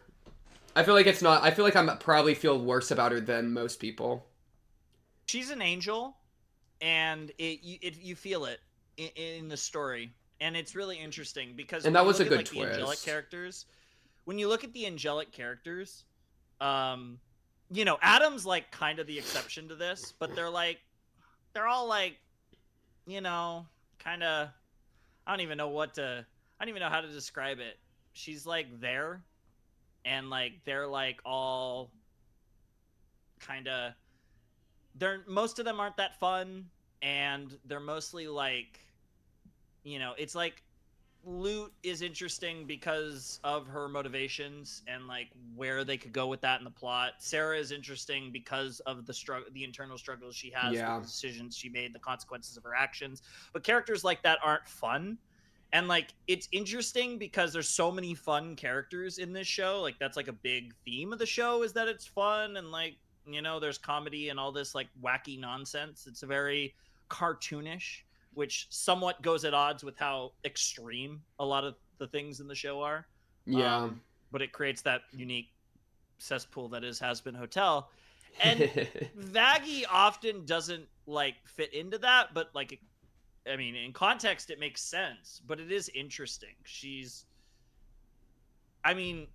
It does kind of make sense. Like Charlie and Vaggie make sense as like a couple, but like when you really look at Vaggie's character, like she's had cool moments. Like she has like the song with Carmilla. I think that's probably my favorite part of her character, was that song. Her little like training arc to fight Lute. That was cute. Yeah. And what do you think of the relationship between Vaggie Charlie? I think it's interesting because it's pretty rare in shows like this that you do the deal where the character, like in this case, the protagonist is like in a relationship when the show starts. It's pretty unusual. And I think that creates an interesting dynamic that I think is cool to explore. And like they have their relationship where like, they have their differences, they have their issues, and they make up. We've basically seen that twice now, because they had the issues over, of course, the angel reveal, and then we had the issues. We had like kind of Charlie being Charlie, and Vaggie just finally being like, "Oh, Jesus Christ, girl, like chill," and then they like had their song. Yeah, I think the repetition of that kind of like made me lose some value or like interest in their relationship quite a bit. Kind of like the continuous development of that relationship. It's really interesting just in general when talking about like writing relationships, because you run into that weird thing where it's like with really any show or any series where like it's kind of become tropey and lame when like the two characters get together at the end of the series. Yeah. But when you actually get the characters together like in the middle of the series, then you have to actually write the relationship, which is like one of the hardest things to do in a series, is like writing like romantic entanglements. And like constantly making new problems so that they can like address them, but then like, how do they make new problems without like just repeating the same nonsense, or like what contrivances do you have to do? And I think like that's kind of the tricky part, is like I think their relationship's perfectly serviceable and it's cute, but like there's a lot of things that I think the show handles better than like that. And again, the relationships that are really interesting to explore are the ones that are either fucked up, like Valentino and Angel, or are not two people that are actually together, like Vox and Alistair. Right? So it's like, those are the things that are interesting to explore. So it's kind of tricky, but it's vanilla ice cream. It's not the worst thing in the world either. Yeah, and I'm also trying to think like a lot of these characters have like a web of really interesting attachments, but I feel like what does Vaggie have outside of Charlie? I guess Lute, but Lute, Charlie, is there anything else? I mean, there was Adam, but he's gone. Yeah. So like. You kind of it's all the heaven stuff, right? And then it's like, I mean, there's Carmilla, but again, how big of a character? I guess Carmilla. Really is Carmilla. That's still unclear. It's so funny that even Carmilla was like, "I'm not dealing with y'all's nonsense. Like that's for you to deal with." So yeah, I mean, she's right, but it's absolutely, one of those things where like she's tough. She's tough because I do like Vaggie, but it's hard to argue that she's not. She is kind of like probably the least interesting character of like the main characters of the show.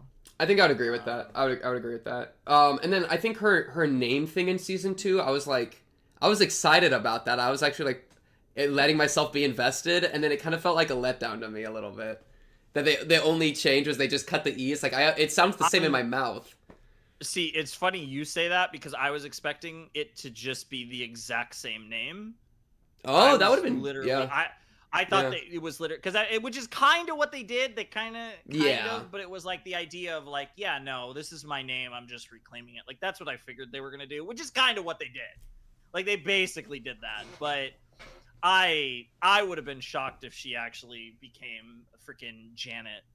You know? Yeah, like, that's fair. That's fair. It just no it felt like it kind of felt that. like they just put that in so Vaggie would have something to do. That's kind of how it felt to me. Yeah, I can understand that. Like, I think she's a character that, like, the big thing with her... See, it's funny. I talk about how there's a lot of characters haven't had their big thing yet. I feel like the big thing with her was that she was an angel. And, like, true. So it's and like, that popped early. Now... But when you really think about all this is another reason why it makes sense for her to die. Yes! Okay, low-key... I'm into the her dying idea. I could totally see something like that being interesting. Though, it kind of, like... My thing is, like, my thought of her dying is that it would probably be in relation to Charlie. It'd make the importance is it'd make Charlie feel some kind of way. And it's like... But that's all that she's kind of doing already, is making Charlie feel some kind of way. Like, it almost... She feel like... What other character were you just talking about? I don't know. Like Cherry Bomb to Angel Dust... is kind of like Vaggie to Charlie a little bit. Where it's like you're only... Cherry Bomb... Yeah. I guess it's comparable, because Cherry Bomb has Penchus, and I guess Vaggie has Lute. And I guess there's something to the Lute thing, where it's like... Because that's... Okay, if we want to kind of... It's not really a pivot, but I guess Vaggie... I don't know the term, because Lute is still an angel, and that hasn't changed. But like Vaggie redeeming Lute... in some regard, feels like a storyline that makes a lot of logical sense. That would be some cool. Form or fashion. Yeah, so, like, that might be the thing, is that the other person that Vaggie's really tied to is Lute, who just they haven't like popped off the big Lute stuff yet. For sure. So that might be why she's kind of in limbo right now. Yeah, I think because we have Lute pretty low, and I think that is kind of part of the Vaggie thing, where because they're in, of course, kind of together in their story, and so, and the only other thing is with Charlie, which I found to be a little bit like just repetitious, which is why I struggle a little bit with her. But I did like her scene with Carmilla. Lute's either gonna kill Vaggie or get redeemed by Vaggie. Yeah, definitely zero-sum. Something like that. Zero-sum game, yeah. Where do we think that she's B or C generally? Because I could see like a high C feels kind of disrespectful. It's like, because that's the thing, right? Because she's like a major character, and like exactly. I do feel like she decently, like, she does fulfill a role, but like the flip side is, again, she's probably the least interesting overall. Do you think she's the weakest main character? Because I think that's where I'd put her, is weakest main character. I mean, I guess it depends on how we define main character, but sure, yeah. Yeah, kind of the main, like the kind of hotel cast, the pilot cast, roughly. Because that's the thing, right? It's like pretty much all of them have either really strong characterization and writing to lean on, or they're like somebody, you know, if we're throwing Nifty in the group, for example, she's like super entertaining, right? Yeah. So like Vaggie is in that angel class where, like, basically aside from Adam, none of the angel characters are like, they're all like serious-ish. I mean, I guess like St. Peter's kind of silly, but he's not like important. Yeah, he's just he's St. Peter. Yeah, like all the angel characters are more serious, and you really have to have like something really deep, like juicy to sink your teeth into. Like Sarah's got a stake. Sarah's so good. Like she's like, because that's the thing, she has the stuff to really dive into.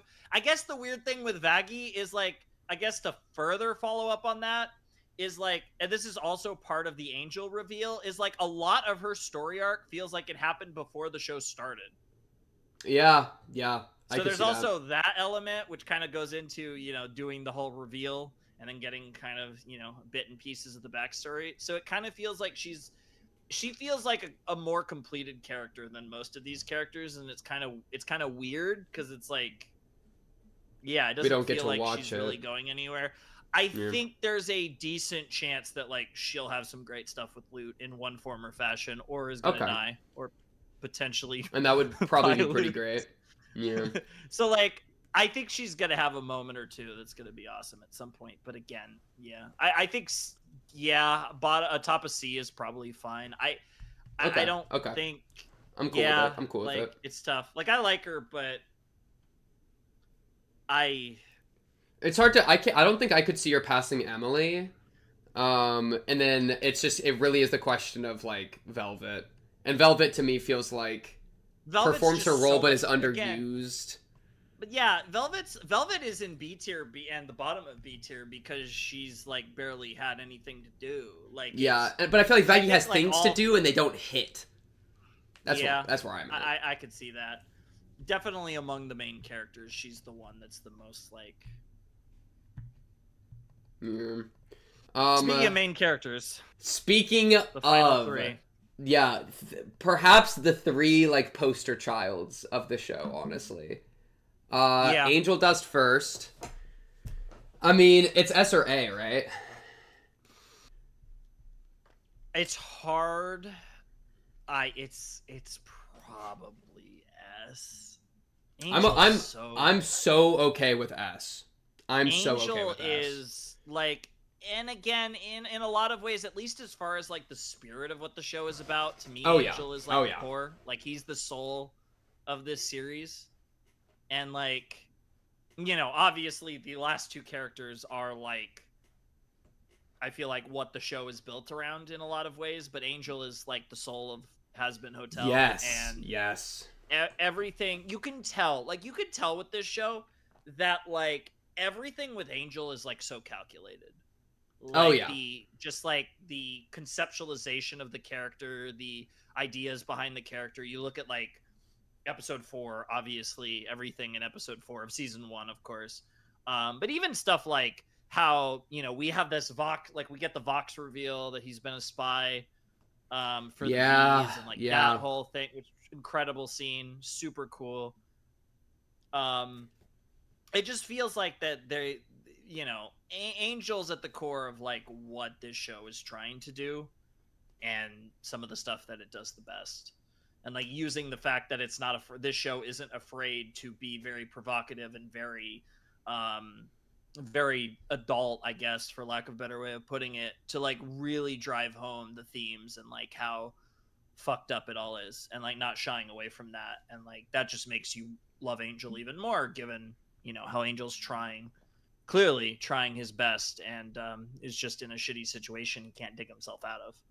100%, yeah. And I think they've like, he's constantly getting to do things too. Like season 1, obviously he was like, a lot of the redemption was built around him. Season 2, spy stuff. Season 3, presumably he's like trying to distance himself because of the whole spy thing. Like that's what we saw at the end of the finale. So like he's getting so much to do, and then while he's doing it, he's also getting a ton of like great songs, which is giving him a lot of focus. He has like great connections, like Cherry Bomb. Husk is like a really good connection. That's one of my favorite like relationships. Connection. He has his own villain counterpart.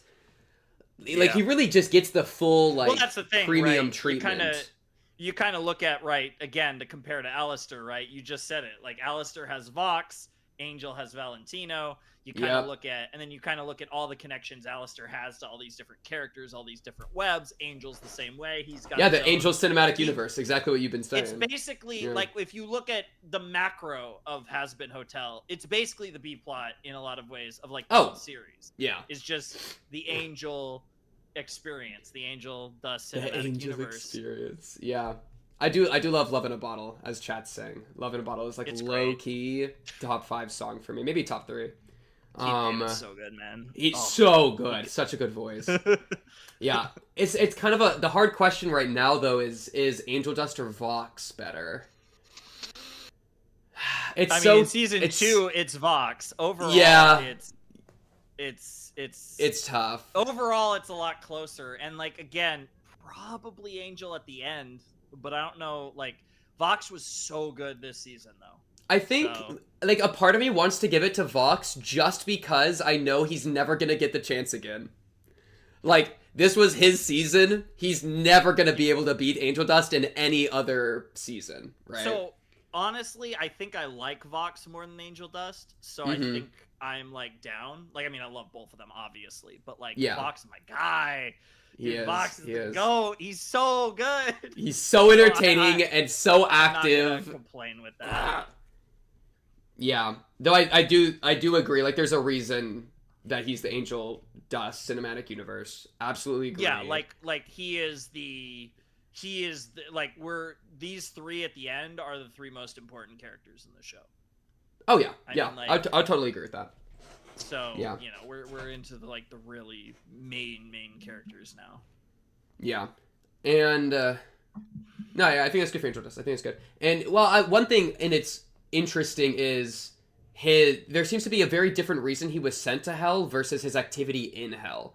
Because like the reason he was sent was like seemingly it was like mob stuff or like killing his dad or something. Like something violent. I mean, according to Vox, yeah. And I mean, we do know, we have seen that he does also.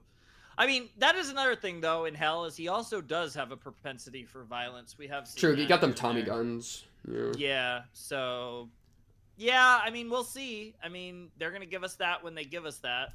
Yeah, well, and what I find interesting about that is that it almost, and I mentioned this during my reaction thing at some point, that like it almost shies away from moral questions on sexuality, I think, to have the reason he was sent to hell look like it was very violent, because like it means that like what redeems him, I think, is going to have to do with his violent past as opposed to like the sexual like vice path, right? Like all the drinking and the sex and the drugs seems to, and of course he's a victim in a lot of that, but that doesn't, I don't think that's actually going to be that tied to his redemption arc, other than just getting away from it, which might be enough, but it almost feels like I would want more of that.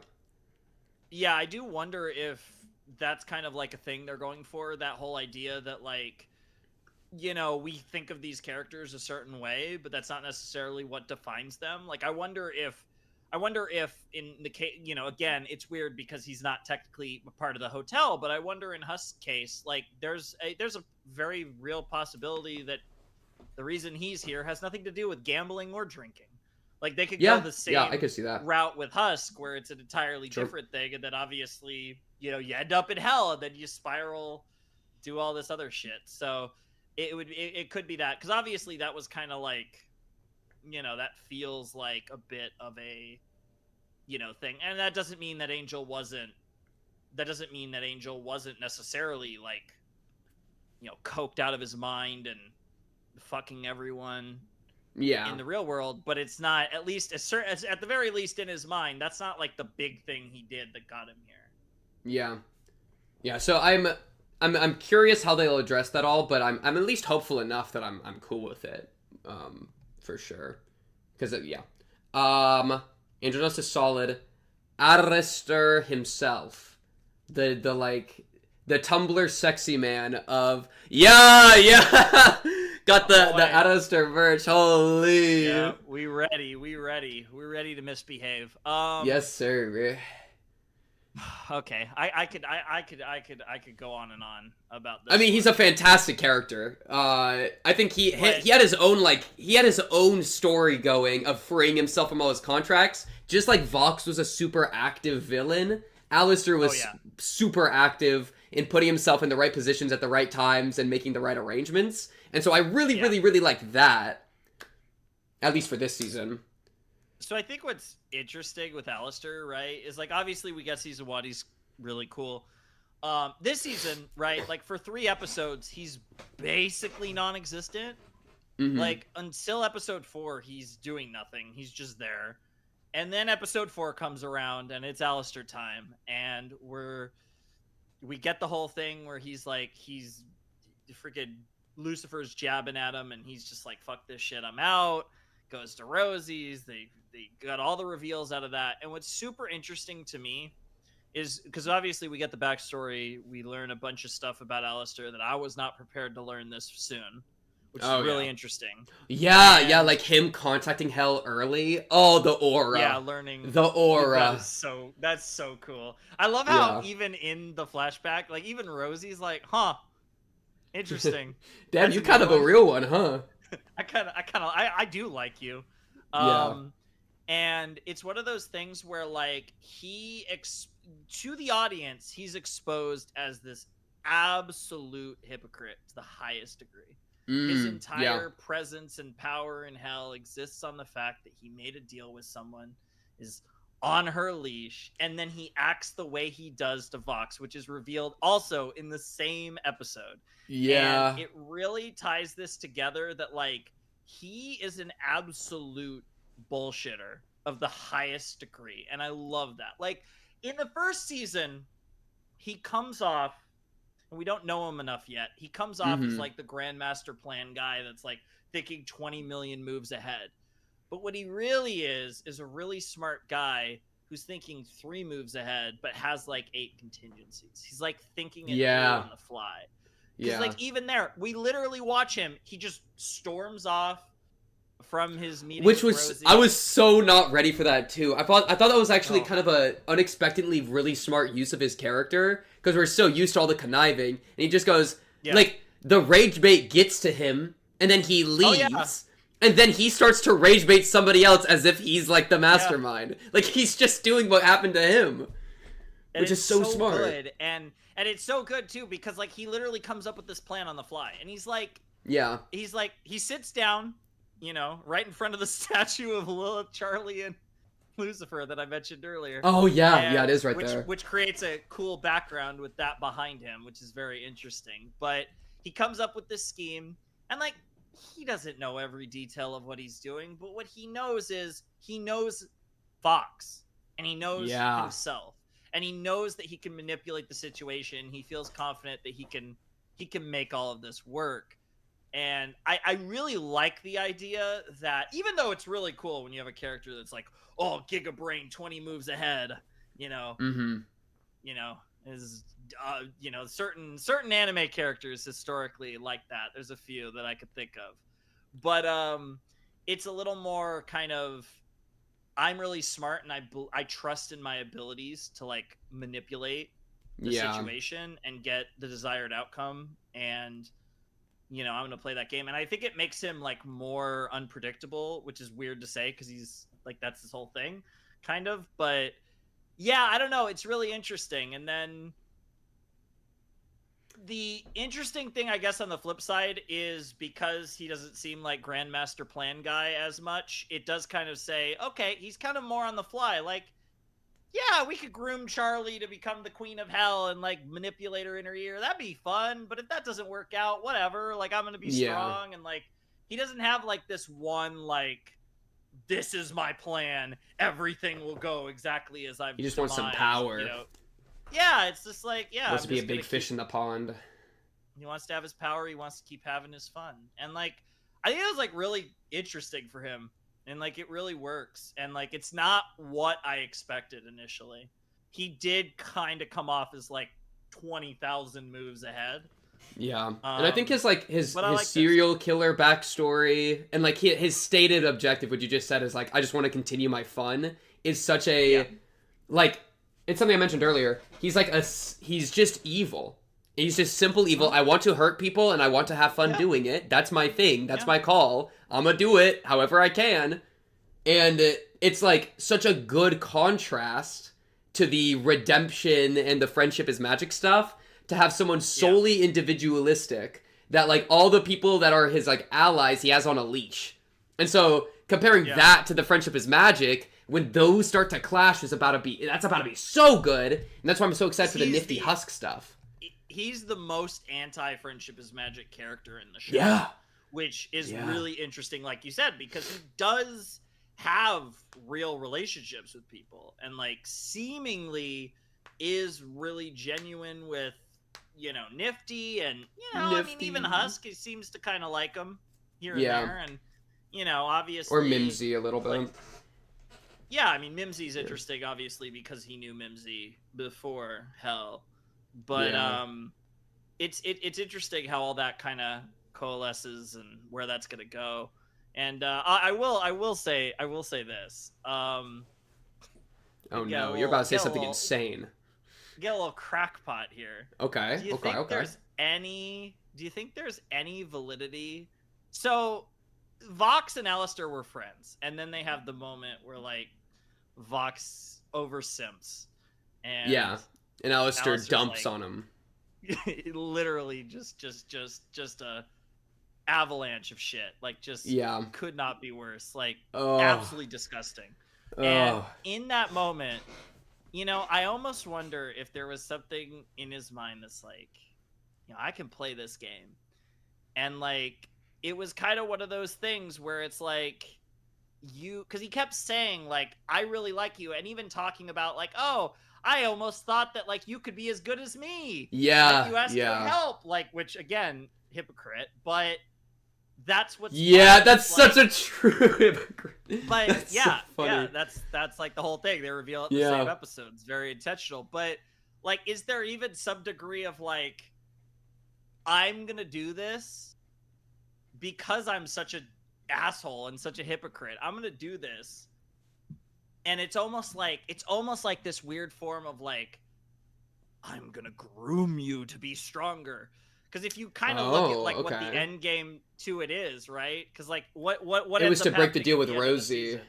It was to break the deal with Rosie. Do you think there's like any, like, even if it was like that would be pretty mastermind. Like, that like he rage baited Vox by denying him so that like, Vox would lose his mind and go up. Because that's the thing. He was like, I believe in you, because he did believe in Vox. And why? And Alistair didn't need to play Vox's villain this whole time. Yeah. Like, he's leaned into it the whole time. There is like that trolling. Now, obviously, he seems to come up with the specifics of the plan there in episode 4 of season 2, but I think it's like more of kind of that. I think it's like one of those things where it's like he's always like playing little games.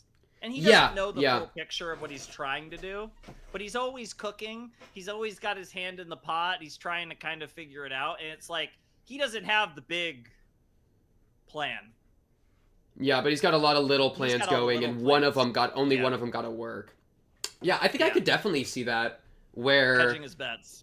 Where I mean, it's probably it's hard to read how genuine he is, especially like with that interaction with Vox. And of course he wants that, which is why he's always smiling. It's to always cover himself up, which is such a fun little detail. And so to think that he was purposefully, to think that he was purposefully doing that and like prompting him and pushing his buttons to try to get him to go bigger, and then eventually when Vox is on his full shit, he like pushes that to the breaking point. I think that's a good idea. And if nothing else, it would be in character for him to be doing that, because he is a manipulative little rat like, stallion. He's playing all these games. Yeah, and that's like, very entertaining to just watch, and it's very active, which I think is one of the main cast's like problems, is that they're not very active. So like him being very active is a great solution. Well, that's how like season 2 gets away with that, by just having the main character essentially be the villain. Yeah. And like they just approach it with like Vox at the forefront. So like, you know, the main character is kind of being reactive is like more or less fine in this season because of that. Sure. It's like Vox is really the main character. Because Vox is taking it over. Yeah. Yeah. Yeah, and then I think more than season 1, where because like Adam wasn't that there. Right. Yeah. No, main characters were a lot more prominent in season 1 for sure. I think other really good stuff about Alistair is like aesthetic wise, like design wise. The deer thing is great. The radio thing is great. It's very much like how like the mix of those two things, of course, parallels Vox with the whole like TV and shark, and then he's doing like deer and radio, and the way they play with that's super cool every time. And then millions of connections to millions of other characters, which is just always great. I think the hard question is, does he make it to S or not? Or is he somehow like top of A-ish? Because I feel like he's somewhere in this region. I mean, I feel like you know what I feel about this. I feel like you're feeling S, yeah? Oh yeah. So we have like the big three. I think so, I'm totally fine with the because- S for him, actually, yeah. He Yeah, has so much I mean, presence, and he's so active, and he has a lot of scary potential, but he's also got like the deeper like hypocritical nature and like projection with Vox and with like Husk, you know, the whole chain thing that gives him more to think into. He's a sadistic psycho, which is just fun to watch. It's just great. I think up to this point in the show, the argument for the best character really is Alistair and Angel. I mean, Vox was just goated this season. Yeah, But, Vox had his season. Who do you think is winning in the Alistair versus Angel versus Vox? Do you think Alistair ever beats Vox out or Angel out? Angel and Alistair is like really weird too because they're so different. And they're like their whole thing because like I said, like Angel is like the giant B plot of of the show, and like Alistair's more kind of he's a little bit less of the focus, but he's all in the A plot. Like he's super A plot heavy. Yeah, so it's like really interesting. Whereas like Angel is the B plot. It's literally Angel and the characters that surround him. So it's like it's kind of tough to compare them because like I said, Angel's kind of in his own universe. That's why I call it that. And like those characters obviously have their connections to the other stuff, but like the whole Angel stuff is kind of this whole like giant side thing. Yeah, I think Angel has like emotional beats that are just so much stronger than anything Alistair could even make happen. But Alistair's like entertaining. Is the worst. Yeah. Exactly. Also, and then Alistair's just entertaining in a way that Angel Dust isn't as much. Yeah. Yeah, it is really tough. I think it's like I almost think there's also a degree of like whether, because I think depending on how you look at it, is like to some degree is like, do you think like the Angel stuff is like the most like, do you think like the Angel stuff's like the best part of the show? Because I do think there is a degree of like, there's an argument for that. I think like the Alistair stuff is very like, you know, big game, like plotty, like it has been hotel stuff, and the Angel stuff is like, again, it's like the second, it's the soul story, but it's like so at the core of what the show is about, you know. So like that's like I think that's like really tough. I think that's kind of almost a way to decide that argument is like, we're like deciding between the A plot versus the B plot, and it's tricky because like I think the B plot is a little more like clear because like the A plot is still like, I would agree, shrouded in like the mystery, especially of Lilith and all that stuff. So it's kind of like, but that's also because like I said, there's probably a little more to tell on that front than the other one. I don't know. I can go. He needs to be an S tier, and that's just. I'm fine with S tier. Yeah, S tier's easy. I can be flexible here. Like I said, it's weird because, like I said, I really like Vox at the front just because he was so good at this season. Oh yeah. But I do think Angel and Alistair are the two best characters in the show, at least so far. No, that's a good take. I like the take. I think season 1, it's Angel Dust. It's like the Angel Dust and Angel Dust plot, and it's not even close. But season 2, to me, like Alistair making his plays was so fun to watch and like smart and gave like a lot to think about that it then becomes close. Where like I think the Angel Dust stuff this season was a little a little subdued and a little less impactful than in season 1, because like, it was just kind of, I don't know, like Vox hypnotizing him and that whole thing was just, I was kind of just flashbacking to Val doing it in season 1. Whereas Alistair, he's out making fresh plays. Sure. And I think what's funny about that too is like in hindsight is like the Angel stuff in season 1 was mostly episode 4. Yeah, like he just had one episode where he popped off. Such an insane, and it was so episode. Good. Yeah. Oh yeah, and it's like, it's crazy when you really think about it. Like most of the Angel stuff was mostly episode 4, but like episode 4 was like wild. Yeah. Like so intense and so emotional and all that good stuff. I think I would be okay with Angel Dust beating Alistair out just because he's kind of single-handedly creating a cinematic universe. Whereas, like, Alistair is... Like, he's a big villain guy, but, like, you could have this season and take out Alistair, and it'd still be good because Vox did so much. Whereas, like, Angel Dust, like, if you take Angel Dust out, like, a bunch of the plots just collapse. Sure, and there is something to the fact that, like, again, this was the Vox season, so, like, obviously Alistair gets to play with that, because, like, of course, he's which was the so Vox good. rival. Oh, and him being tied up, though, was such an awesome use of his character. He had an entire, like, arc where he couldn't be on his shit, and he found his own way to be on his shit. And, like, watching him rage bait from the back was so good. Dude, I could watch... See, now that's a spin-off. Just Vox and Alistair. Yes! I would watch that. It could be anything. It could 12 be hours of them just lovers quarreling. I don't care, bro. Yeah. Like, I could do that all day. It's like... It's probably my favorite dynamic.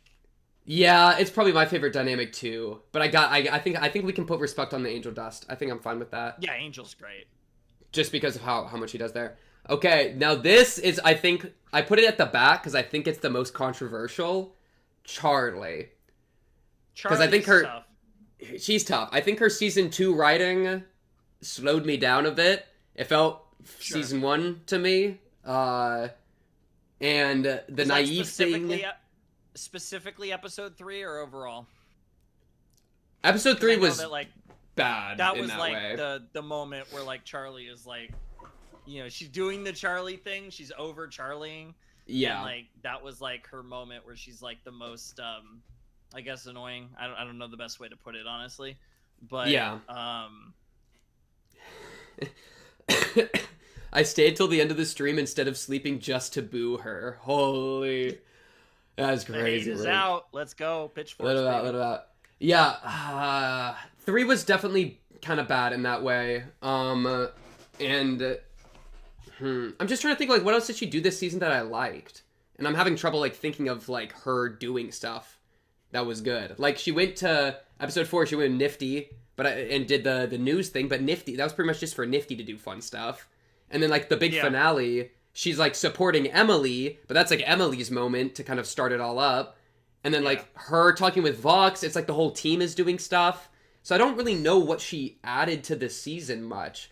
Yeah, I do think she has a little bit of that, like, she had, like, a pretty, like, distinct storyline in the first season of the show. And it does, I think to some extent, it does feel like the thing here is there's, like, she has a degree. So it's funny how I was talking about how, like, Vaggie's story arc, like, it feels like we've kind of done, like, the big stuff.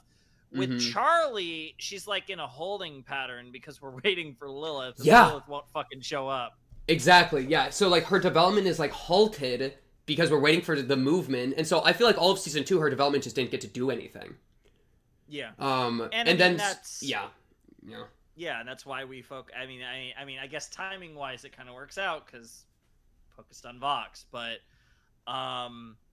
yeah, it does feel like when Mommy shows up, or even just fucking calls her, which was the last scene, that's gonna get more, like, we get into all the Charlie, Lilith, Lucifer, blah, blah, blah. Yeah. And then we're gonna get, like, her more interesting stuff, and she's gonna be...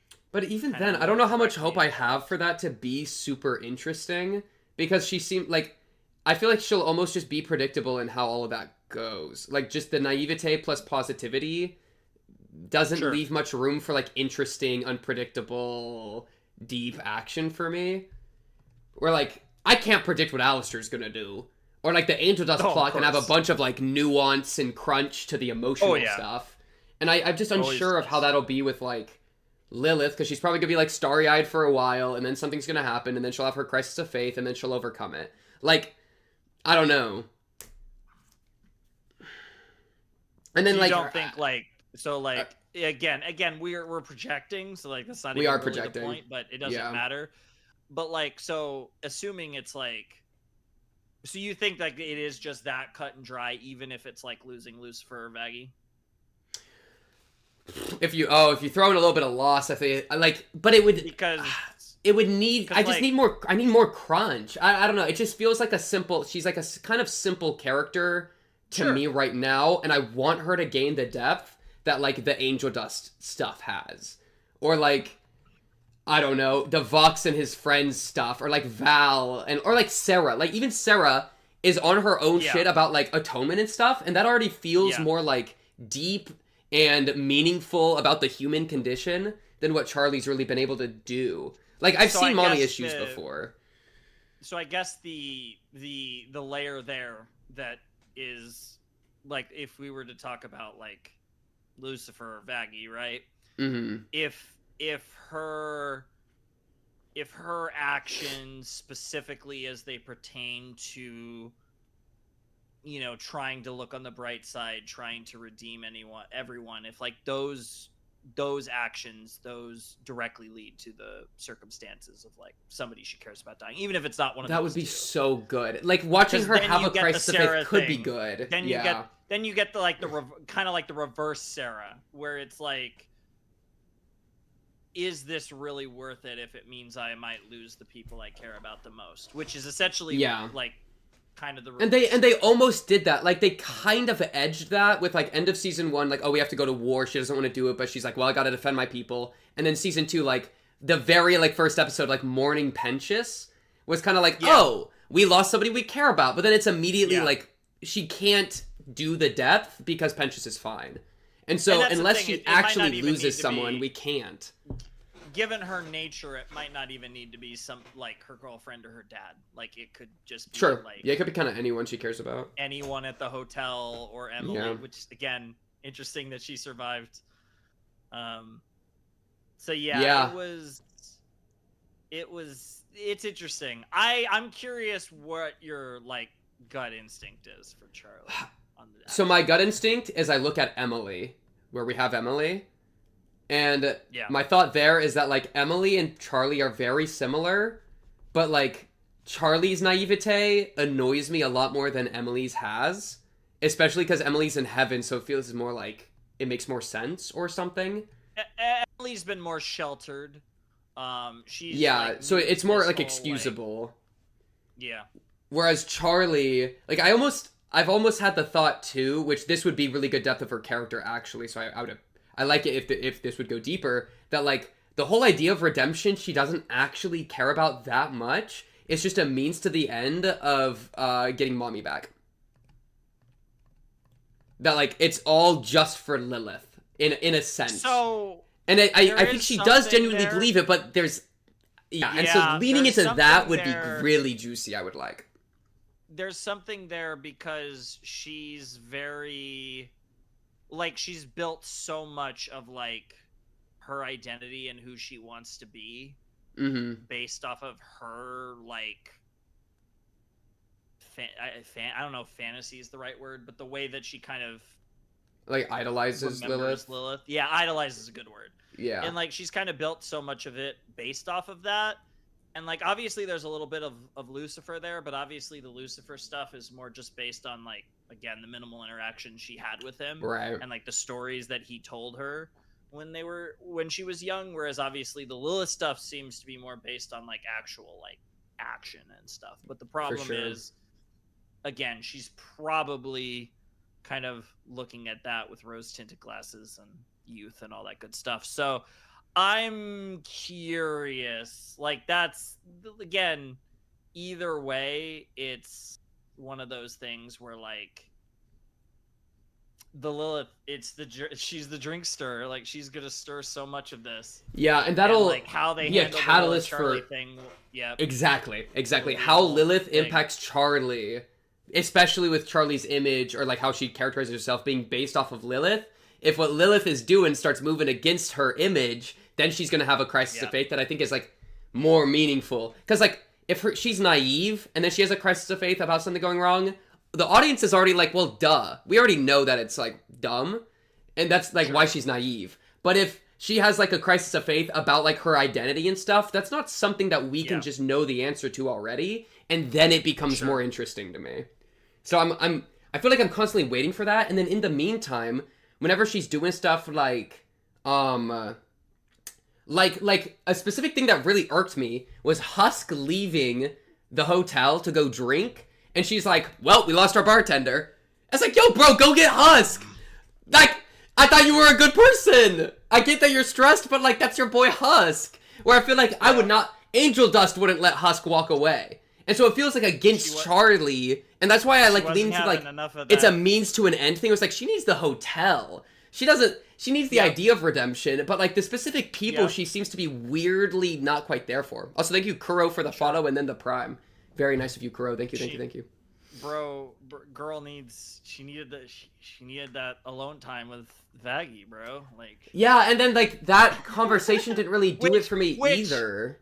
Which again, I again, this is like a weird little thing there, but I find this funny, but it is very amusing that like just to go along with her whole like blah with everything regarding herself, it is very funny that even if it was accidentally, she ended up with an angel, and it's like very like there's like this like weird like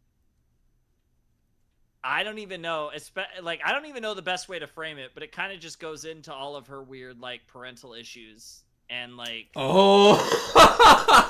that's so true. Oh, I get what you're saying.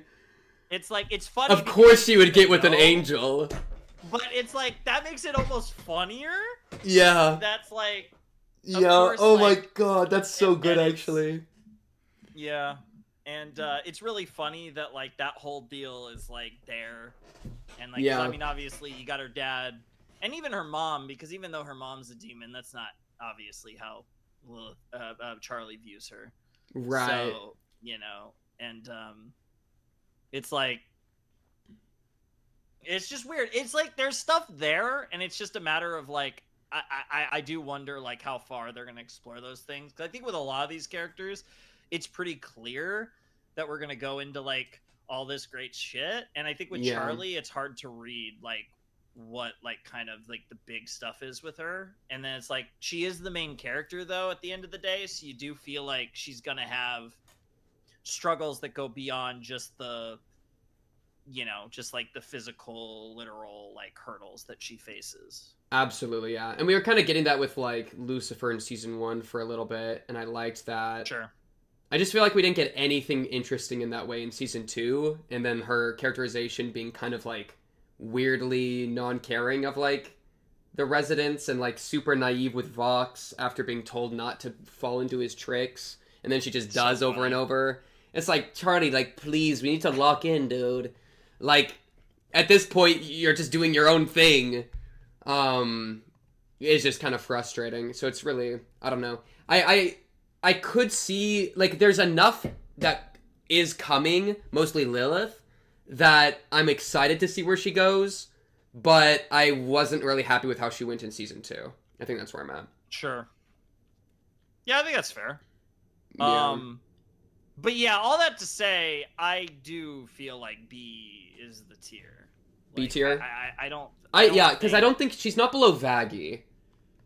I can't say she's that. She's too entertaining. Like there's too much fun stuff going on with Charlie. But I also don't think I don't think she can pass Emily for me though. That's like kind of where I'm at.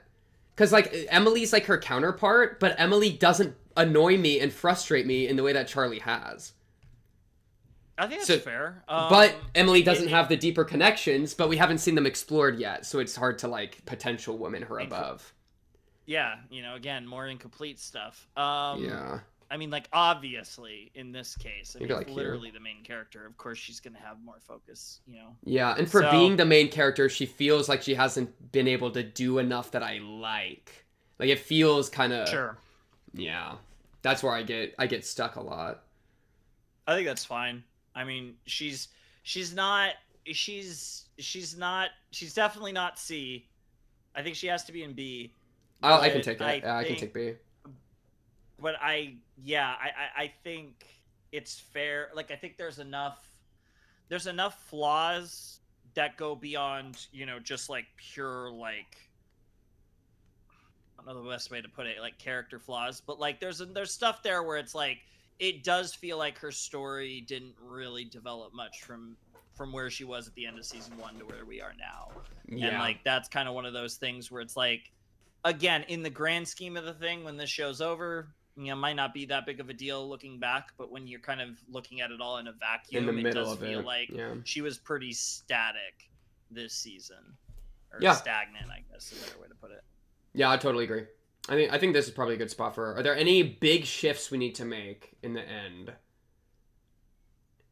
I'm feeling pretty okay, I think, about most of these. I mean, there's like a few that are like, you know, they're like weird. Like there were some people here that are like really weird to rank, so it's like kind of hard. For sure. Yeah. Because you have like the characters that aren't characters. Lilith's really weird because like Lilith's super weird. She's a presence, literally not a character, but she's like too much of a presence to not. You can't say she's not a character because she's influencing so much in the show, even though she's not there. And then like Speaker and Lute and Vaggie are all kind of like Speaker next to Lute and Vaggie, who are both kind of like confused and weird characters that don't have that much, you know. And but then Speaker doesn't really have anything going on. Too. Yeah. All the angels. Yeah, I'm pretty happy with this though. I think I'm pretty happy with this. Shout out my boy Vox for real. I'm so proud of Vox. Vox the goat. Vox the goat. Are we trying to do a quick like would-be crack tier list, or is that the craziest thing I could have said?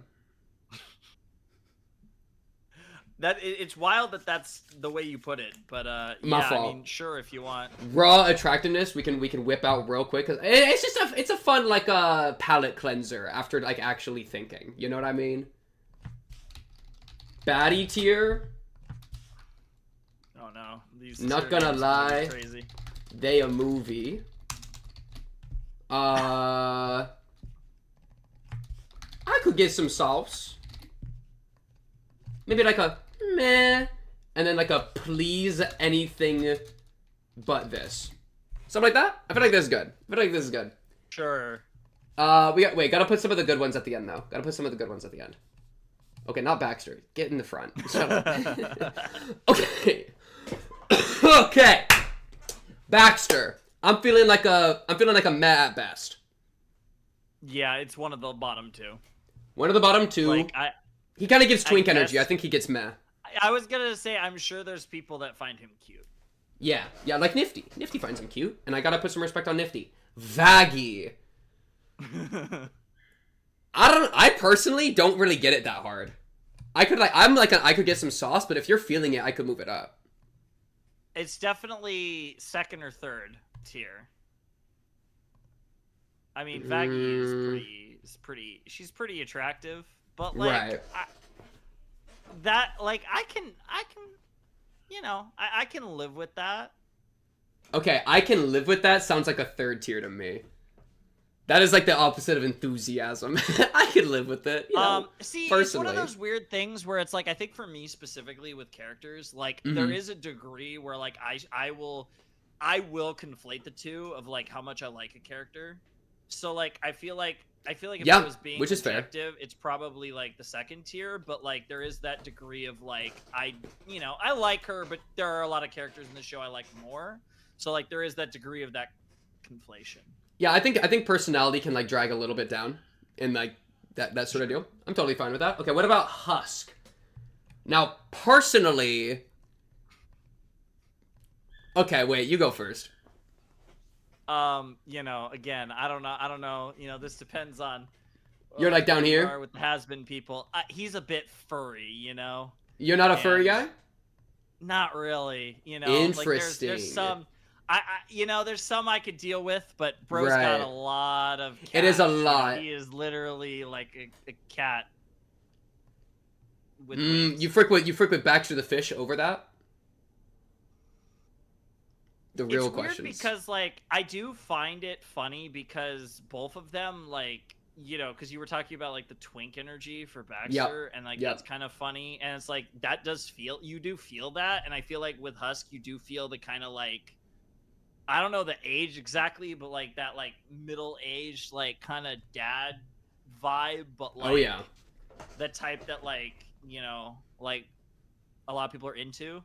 So like you get like those vibes, but like I don't know. Okay. Yeah, I think twinks beat middle-aged dads personally, so I think this is a good. I think there's a good positioning here. Pentious. I have heard that snakes do have two schlongs. Apparently so, according to Angel. I have heard it. Oh yeah, was that actually in the thing? Yeah, that is in yeah. the show. Yeah. Does that low-key give him some sauce?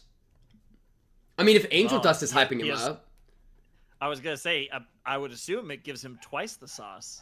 Okay, twice the sauce. That's a good question, actually. Like, biologically, how does it connect in? Think about it. Think about how do the pipes work. Okay, what about cherry bomb? I already said I'm not a cherry bomb enjoyer, but are you a cherry bomb enjoyer? I mean, see, this is actually really funny because this is also, I guess, technically not physical appearance. Okay. But my favorite accent is Australian. Ooh, are they a movie? So, like, see, just on the accent alone, bro. Like, dude, the accent is killer, dog. Okay. Like, I don't care. I love Australian. Like, you know, everyone like loves the British, you know, but like, you need a little like, you know, roughing it up a little. Although there is like, see, what's funny about British accents is there's two types. I mean, obviously there's more, but like being a non-Brit, there's really two British accents. There's posh British, and then there's like, oi, bruv. There's like yeah. But like with Australian, it's definitely like usually rougher than like the posh British, but like the oi bruv, it just sounds like the worst. But like, nah, this is just like that perfect balance. That perfect mix. I love me some Aussie. I love me some Aussie accents. Okay. I also think she's hot, but like the accent carries. Fair. Lilith. Personally, Lilith is baddie tier for me, but I understand I got like... Okay, you agree? Perfect. I think we're good there. What the fuck? Dude, that's not even... I don't even... Why is there a discussion to be had? What in the world? Listen. She's just blonde, and like, I don't... Like, she's very normie attractive. So sometimes people are like they want their alt thing, and I understand I got like normie tastes a lot of the time. Like, we're on the same page. Like, I like my alt thing, but like, it's Lilith. It's Lilith. It's literally Lilith. Okay. Crazy one, Vox. I don't know what to do with Vox. I have no idea what to do with Vox. I love the way he dresses. I love that. I love the fit. Dude, and he got all them wires and stuff, and he can like hypnotize you. I don't know. I'm not into hypnosis personally, but like, I don't know. I mean, for Vox though. Low key. We can work with that. I think we could work with Vox. I feel like I love a good like megalomaniac. I love a good megalomaniac. Val, okay, Val is really hard to actually rank. Val's right. Yeah, because it's too real. And he's got like the slut kind of thing going on underneath his like. You know, when he likes to show it off. I think after seeing the whole like Angel Dust Val thing, I just could never get a good taste in my mouth. I think it's always like it would just always be super bad. I mean, that's the thing, right? Like there is that conflation of like, regardless of what you think of the design, this guy like this is like the most awkward character to talk about in this context because like, his character is literally about like horrible sexual things with that in like the worst ways. Yeah, I think we could just bottom tier him. Yeah. Oh, Velvet. Dude. I mean, dude, she has it. Dude, just for the outfits alone, she literally. Yeah. Forget every episode, she's a doll. Every scene. Like low key, take her apart, put her back together again. Like respectfully, that's crazy, bro. respectfully with consent. But like, it's a technique. I don't know if there's anything respectful about that, but. Oh, there would not be anything respectful about that. But yeah. But yeah, I mean, it's Velvet. Like Lilith or Velvet. I might be Velvet for me personally, but I'm okay with Lilith if you feel it. I'm never gonna say no to Velvet. Okay, understood. I would not either. Rosie, would you let her eat you? I don't. She's weird. She's tall. She's tall. She's got a very specific aesthetic. But it's not exactly like a one that I feel attracted to, but I still enjoy looking at it. Yeah, I feel like you're dancing in the right tiers. I think it's above Vaggie. I think it's like bottom of Not Gonna Lie, they a movie. I feel like she could be a movie. Is she probably a little bit of a freak? She'd be Biden. She'd be Biden and stuff. Zestial? Yeah. Dude, I don't know how to handle Zestial. See, Zestial is definitely like the voice would carry. Like the voice. Ooh. Okay. Like okay. That voice is like. And he put you in like wild. a spider web and stuff. Maybe like bottom of I Could Get Some Sauce. Sure, why not? Let's just ignore the fact that bro looks like that. Although I like the green. I do like the green. All the glowy colors. Maybe he's like a Sans Undertale thing. I'm not gonna elaborate on that. If you know, you know. I don't want to know.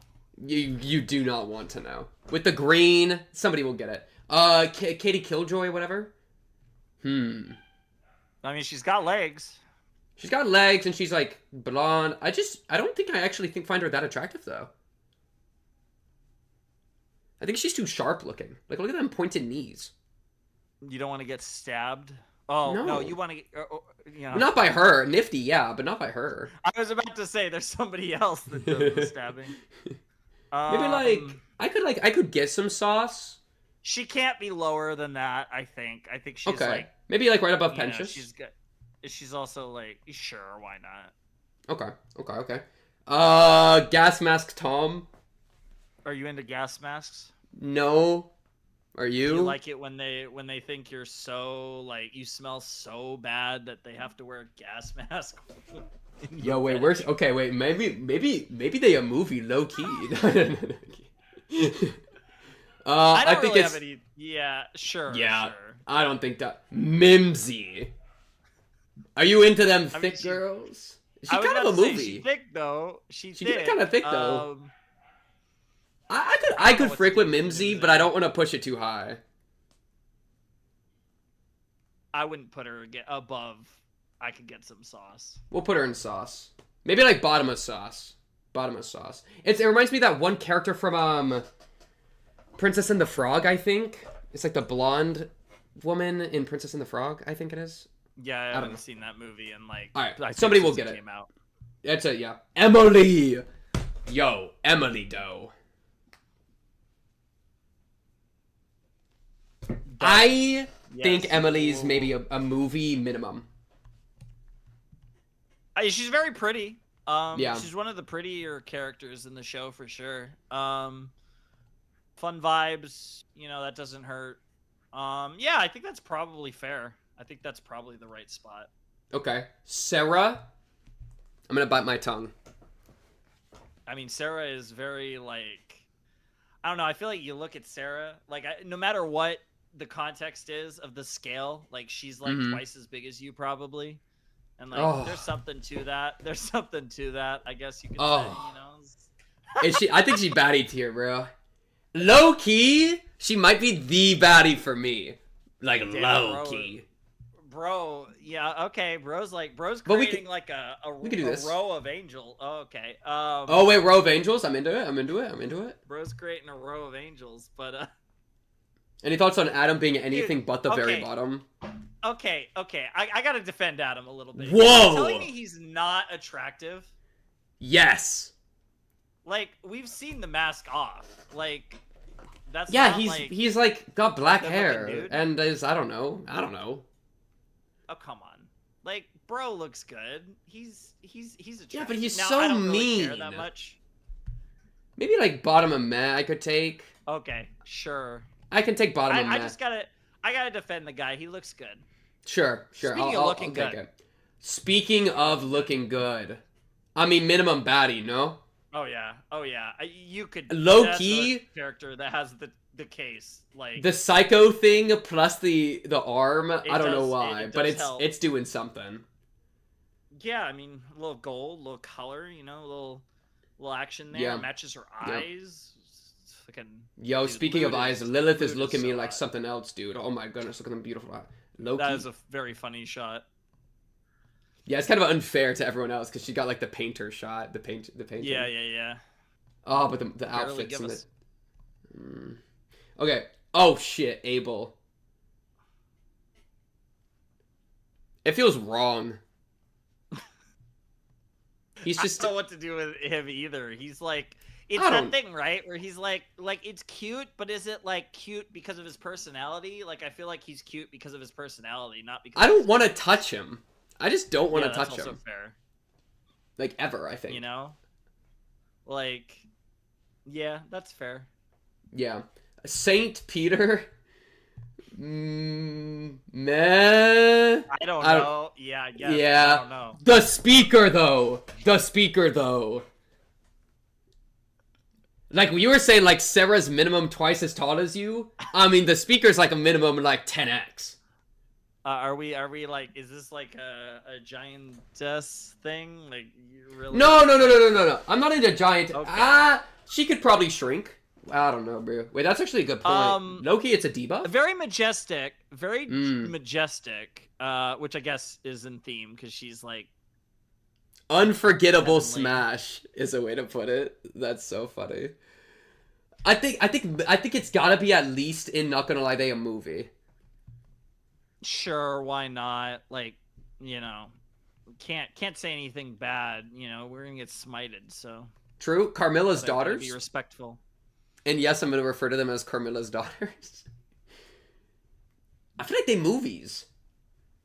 Like low movies. Like boom, boom, boom, boom, boom. Maybe like this. They're definitely both attractive. I don't like. I think they're pretty evenly attractive. Like, I don't know if I don't know which one I would. This one's like, too you know, sharp. if it's- Like, look at this sharp But chain. like, if we're being like completely honest, you made a point. Carmilla's daughters. Like, the Yeah. appeal is the two of them. The together. appeal of being Carmilla's daughter is Well, that crazy too. work. But I was more so saying the two of them Oh. together. Oh, that's even crazier work. Well, to be fair. God damn it. Wait, add Carmilla in. I think we're on to something. If you want to here. get really crazy, I will say that it's just because Carmilla's Wait. Carmilla. Wait. Like, Who would win, Carmilla and both her daughters, or Sarah, Emily, and Speaker? Now we're cooking with gas. can Lute join the Angel team? Yes. Because Lute's the tiebreaker. It's Okay. I'll accept a Lute coming in for reinforcements to break the tie. I like that. I like that a lot. That's a good play. that's great. Okay. What about Overlord Dancer? No thanks. It's too I'm good with fruity that. for me. I'm fine with that. Yeah. Cactus guy. It's gotta be no. He's a cactus. You can't touch him. He's a cactus. Don't underestimate the creativity. Okay. I'll put him in there. See. I don't know. Like, well, let's not get hurt. Exactly. Well, maybe a little bit, but not in this. Not in a cactus. Not in that way. Not. Orchestra maestro guy. I mean, meh. I don't know. He kind of has like aura. Oh, you feel the aura? Like, I know he's can put him not top like of a man. character, but like, yeah, sure. Like, he kind of has Okay. a vibe. Even though The he's not, like, a eggs. character, really. Ew. That feels wrong. That feels really wrong. See, the reaction you had to Abel, no, the egg, that's the real one. That's where like, you. ew. Yeah. Yeah, that's fair. The pig. I think it's like the No. same thing. Like, let's get through these already. Let's get the animals out, right? Well, but Razzle and Dazzle, it's 2 for the price of 1. Am I right or am I right? Okay. It only works with Carmilla's daughters. Oh God. Charlie. Maybe Charlie and Vaggie. You know, that too. That one, I don't even want to get in there. That's for them, bro. I can't even. Charlie's actually tough because I actually don't think I feel anything, but like, I think she's objectively attractive, but I don't really feel it. I think for a lot of people, it's like personality. You know, Yeah. like because of the vibe that she has, like people don't really think of her in that way. Yeah, yeah. But yeah, Maybe like put her next to Vaggie. She is Lilith's daughter, so like she can't. Oh, gotta be a movie for that though, right? There is kind of like the Lilith buff, And she do be like the princess of hell. and even Lucifer for that matter. Oh, You know, he's kind of oh, not bad Okay. himself. okay, true. I like what's putting it down. Alistair. Huh. I'm not gonna lie. Like, see, I actually don't know where I would put Alistair. Also, another person that's very like sharply dressed, Yeah. which I do appreciate. He do got tentacles in his like shadow form. Yeah, he does. Pretty sure. You know, he's got the voice. The voice would be The kinda voice is wild crazy. up close. The voice is crazy. You know. Yeah. But like, there's also the really special moment where he gives you the real voice, and it's like, oh, yeah, Yo, buddy. Yo. But also, like, we kind of know that he wouldn't be into doing anything, right? That's the thing, right? It's like Shit. he's kind of weird in this conversation. Yeah. But like, you know, also I could listen to him talk all day, so you know. Maybe like bottom of it could be a movie. But like obviously it's never gonna be. It's an unreleased movie. He's never gonna let it happen. But like hypothetically, it's funny. It's, you know, I'm sure there's plenty of people who, would have him. You know, oh yeah, super high. So I feel just out of respect for all the Alistair simps. That's true. We gotta. Okay, low key, I feel like we gotta move Vox and Penchus up just a little bit. Sure, why not? I mean, Vox. I mean, Vox is Vox is literally just, can you do a TV head? Because like that's like he could play anything on the TV. Cinema. Even one of the baddies. Yeah. He's literally like the he's the Ditto. He's the Ditto of this universe. Ditto can be any Pokemon, which means Ditto wins every list. He's the Ditto. Oh no. I don't like this conversation in the context of what we're talking about. Okay, we'll put him down below Vaggie with Penchus. Out of respect. Okay. Out of respect. Okay. Nifty. Nifty's a hard one. Because I love Nifty with all my heart and soul. But, like, yeah, I don't know. Do you have any Nifty thoughts? Like, the thing with Nifty, so Nifty's kind of the opposite, because she's, like, super short. And then you add the fact that she's got like the person again. It's another personality one where it's like I feel like people don't really associate that personality much with, it's like I like the gremlin thing. The gremlin thing absolutely works for me. My problem is that like and I don't even she doesn't even come across as like young at all. Like she comes across as like appropriately aged. Sure. But it's just like something about the vibe. It's like the vibe. Even though she doesn't need the protection, you kind of want to protect her more than you want. It does, yeah. Like, there is like a protective vibe, for sure. Which is ironic, given if you're exploring that, you're the one that's gonna need protection, not her. Yeah, and like a stab-proof vest. Not gonna end well. Yeah. Is that like I could get some sauce, or is that just like a low because of like out of the protection thing? I mean, you know, like I said, that's either a pro or a con, depending on who you ask. But like, I think my honest heart has her in S tier, but like, you know what I mean? Because I don't even really get the protective thing as much. I just find her super fun. You know? Sure. But I think a lot of people would have the protective thing, which I would understand, and cognitively, it would lower her. Yeah, she's weird. Because, like, I could see an argument, like, across the board, depending on kind of how you feel. And Maybe we do just middle of the board, then. Sure. Are you sure? Like, imagine any moves for real. Dude, I've seen her hyper clean the hotel before. She'd be making crazy work. Respectfully. Yeah, Angel Dust... Angel Dust is another hard one because it's like it reminds me of the Val thing, where it's like we know that his character like can do stuff and is attractive, but it's like we see it in such a way that it's like painful, so it feels like kind of like wrong.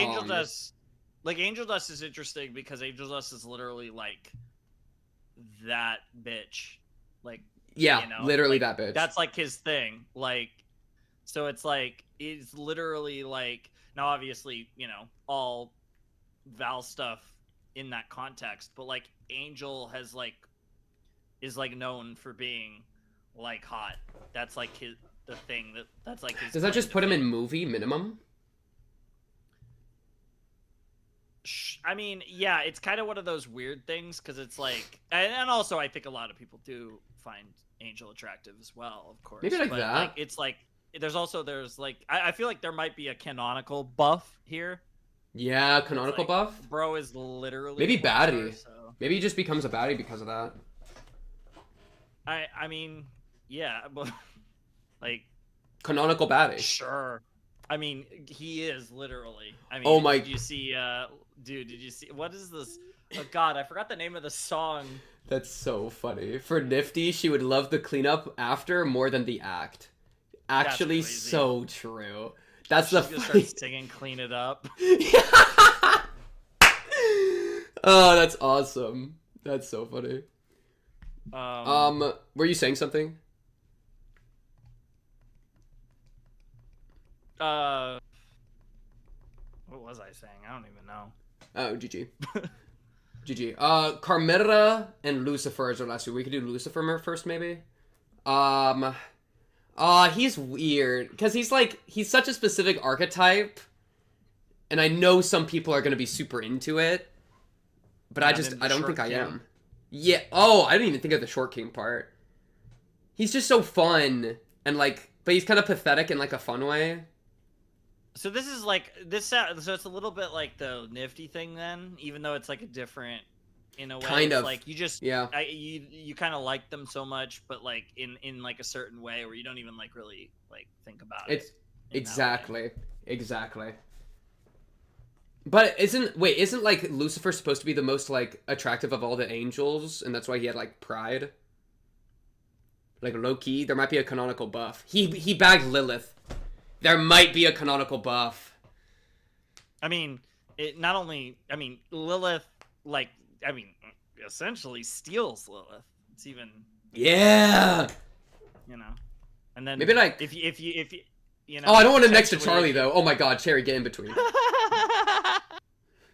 That was scary. Okay. And then Carmilla, I guess, is the last. I mean, dude, Carmilla's a baddie. Absolute baddie tier. Perhaps? Literally. The legs, the thighs, the whole deal. Whole deal? Is she number 3 baddie? Does Velvet get to go number 2 spot? That's such an honor. Also, is Sarah Fair in number 1? I kind of just put Sarah in there, but if you have an argument. I mean, I don't know if I'm that torn up over the ordering of the tiers. Okay. I respect that. I feel like yeah, I don't think there's any just kind of looking across the board. I don't think there's any that are super. Do you think Emily and Sarah should move up? We could do it like this. I mean, Emily and Speaker. I'm indifferent to Emily being in either of the top 2 tiers. I don't know about the Speaker. It's still a little It's a lot. There's a lot going on there. There is a lot going on. I'm fine. I like Emily and Batty though. Emily is a respectful battery. A respectful battery. Okay, cool. I do like me some angels though. Yeah. Yeah, I noticed the amount of the angels up tier. Sarah, Carmilla kind of looks like an angel, low key. Lute, Lilith is I don't know what she's doing. Anyways, there's a lot of them up there. Yeah. That's and then literally Angel just somehow found his way. Oh, and yeah, Angel Dust. Funnily. Damn. All right, well, W. I think that was some good tier ranking. It did take 4 hours, so I think we got some good discussion, though. This is why I hate doing this shit. It always takes 20 minutes. Yeah, it did be a while, but it was fun. I enjoyed yapping about the show with you. That was enjoyable. That was W. Chara, do check out Flaming Shark if you haven't already, especially the HAZBIN Hotel reactions, all that kind of thing. Thumbs up. I'll probably be editing this down and uploading as a video as well, which should be fun. But otherwise, thank you again, Shark, for jumping in. Really fun to do a little bit of a reactor collab, because that's really rare for reactors a lot of the time. So super enjoyable for me, and I really appreciate it. Yeah, that's the W. That's all I got. I'm out of outro. Yeah. Nobody knows what to say at the end of something. Yes, that's so true. This guy has a reaction channel. I thought he was just a friend. Zoe, I know damn well you know who Flaming Shark is. I know damn well you know what's happening there. But yeah, anything from you? Any plugs? I don't know, whatever. Nah, I'm kind of just. You're content with the lists? Yeah, you know, like you said, I got a YouTube channel, and that's about it. Yes, sir, bro. Hey, you don't need much else in the world. That's all you really need, man. Well, chat, that's it for this stream. Onyx, thank you for jumping in. Thank you for lurking and chatting and whatnot. Very fun. Next stream I'm doing is Tuesday Higurashi, which should be fun. That should be, I know we missed last week, so we'll be doing it this week. Project Moon on Thursday. Yeah, that's pretty much all from me. A lot of uploads going up on Patreon, a lot of uploads going up on YouTube. Amazing Digital Circus, hopefully I'll finish soon here. But that's all for me. Bye-bye, chat!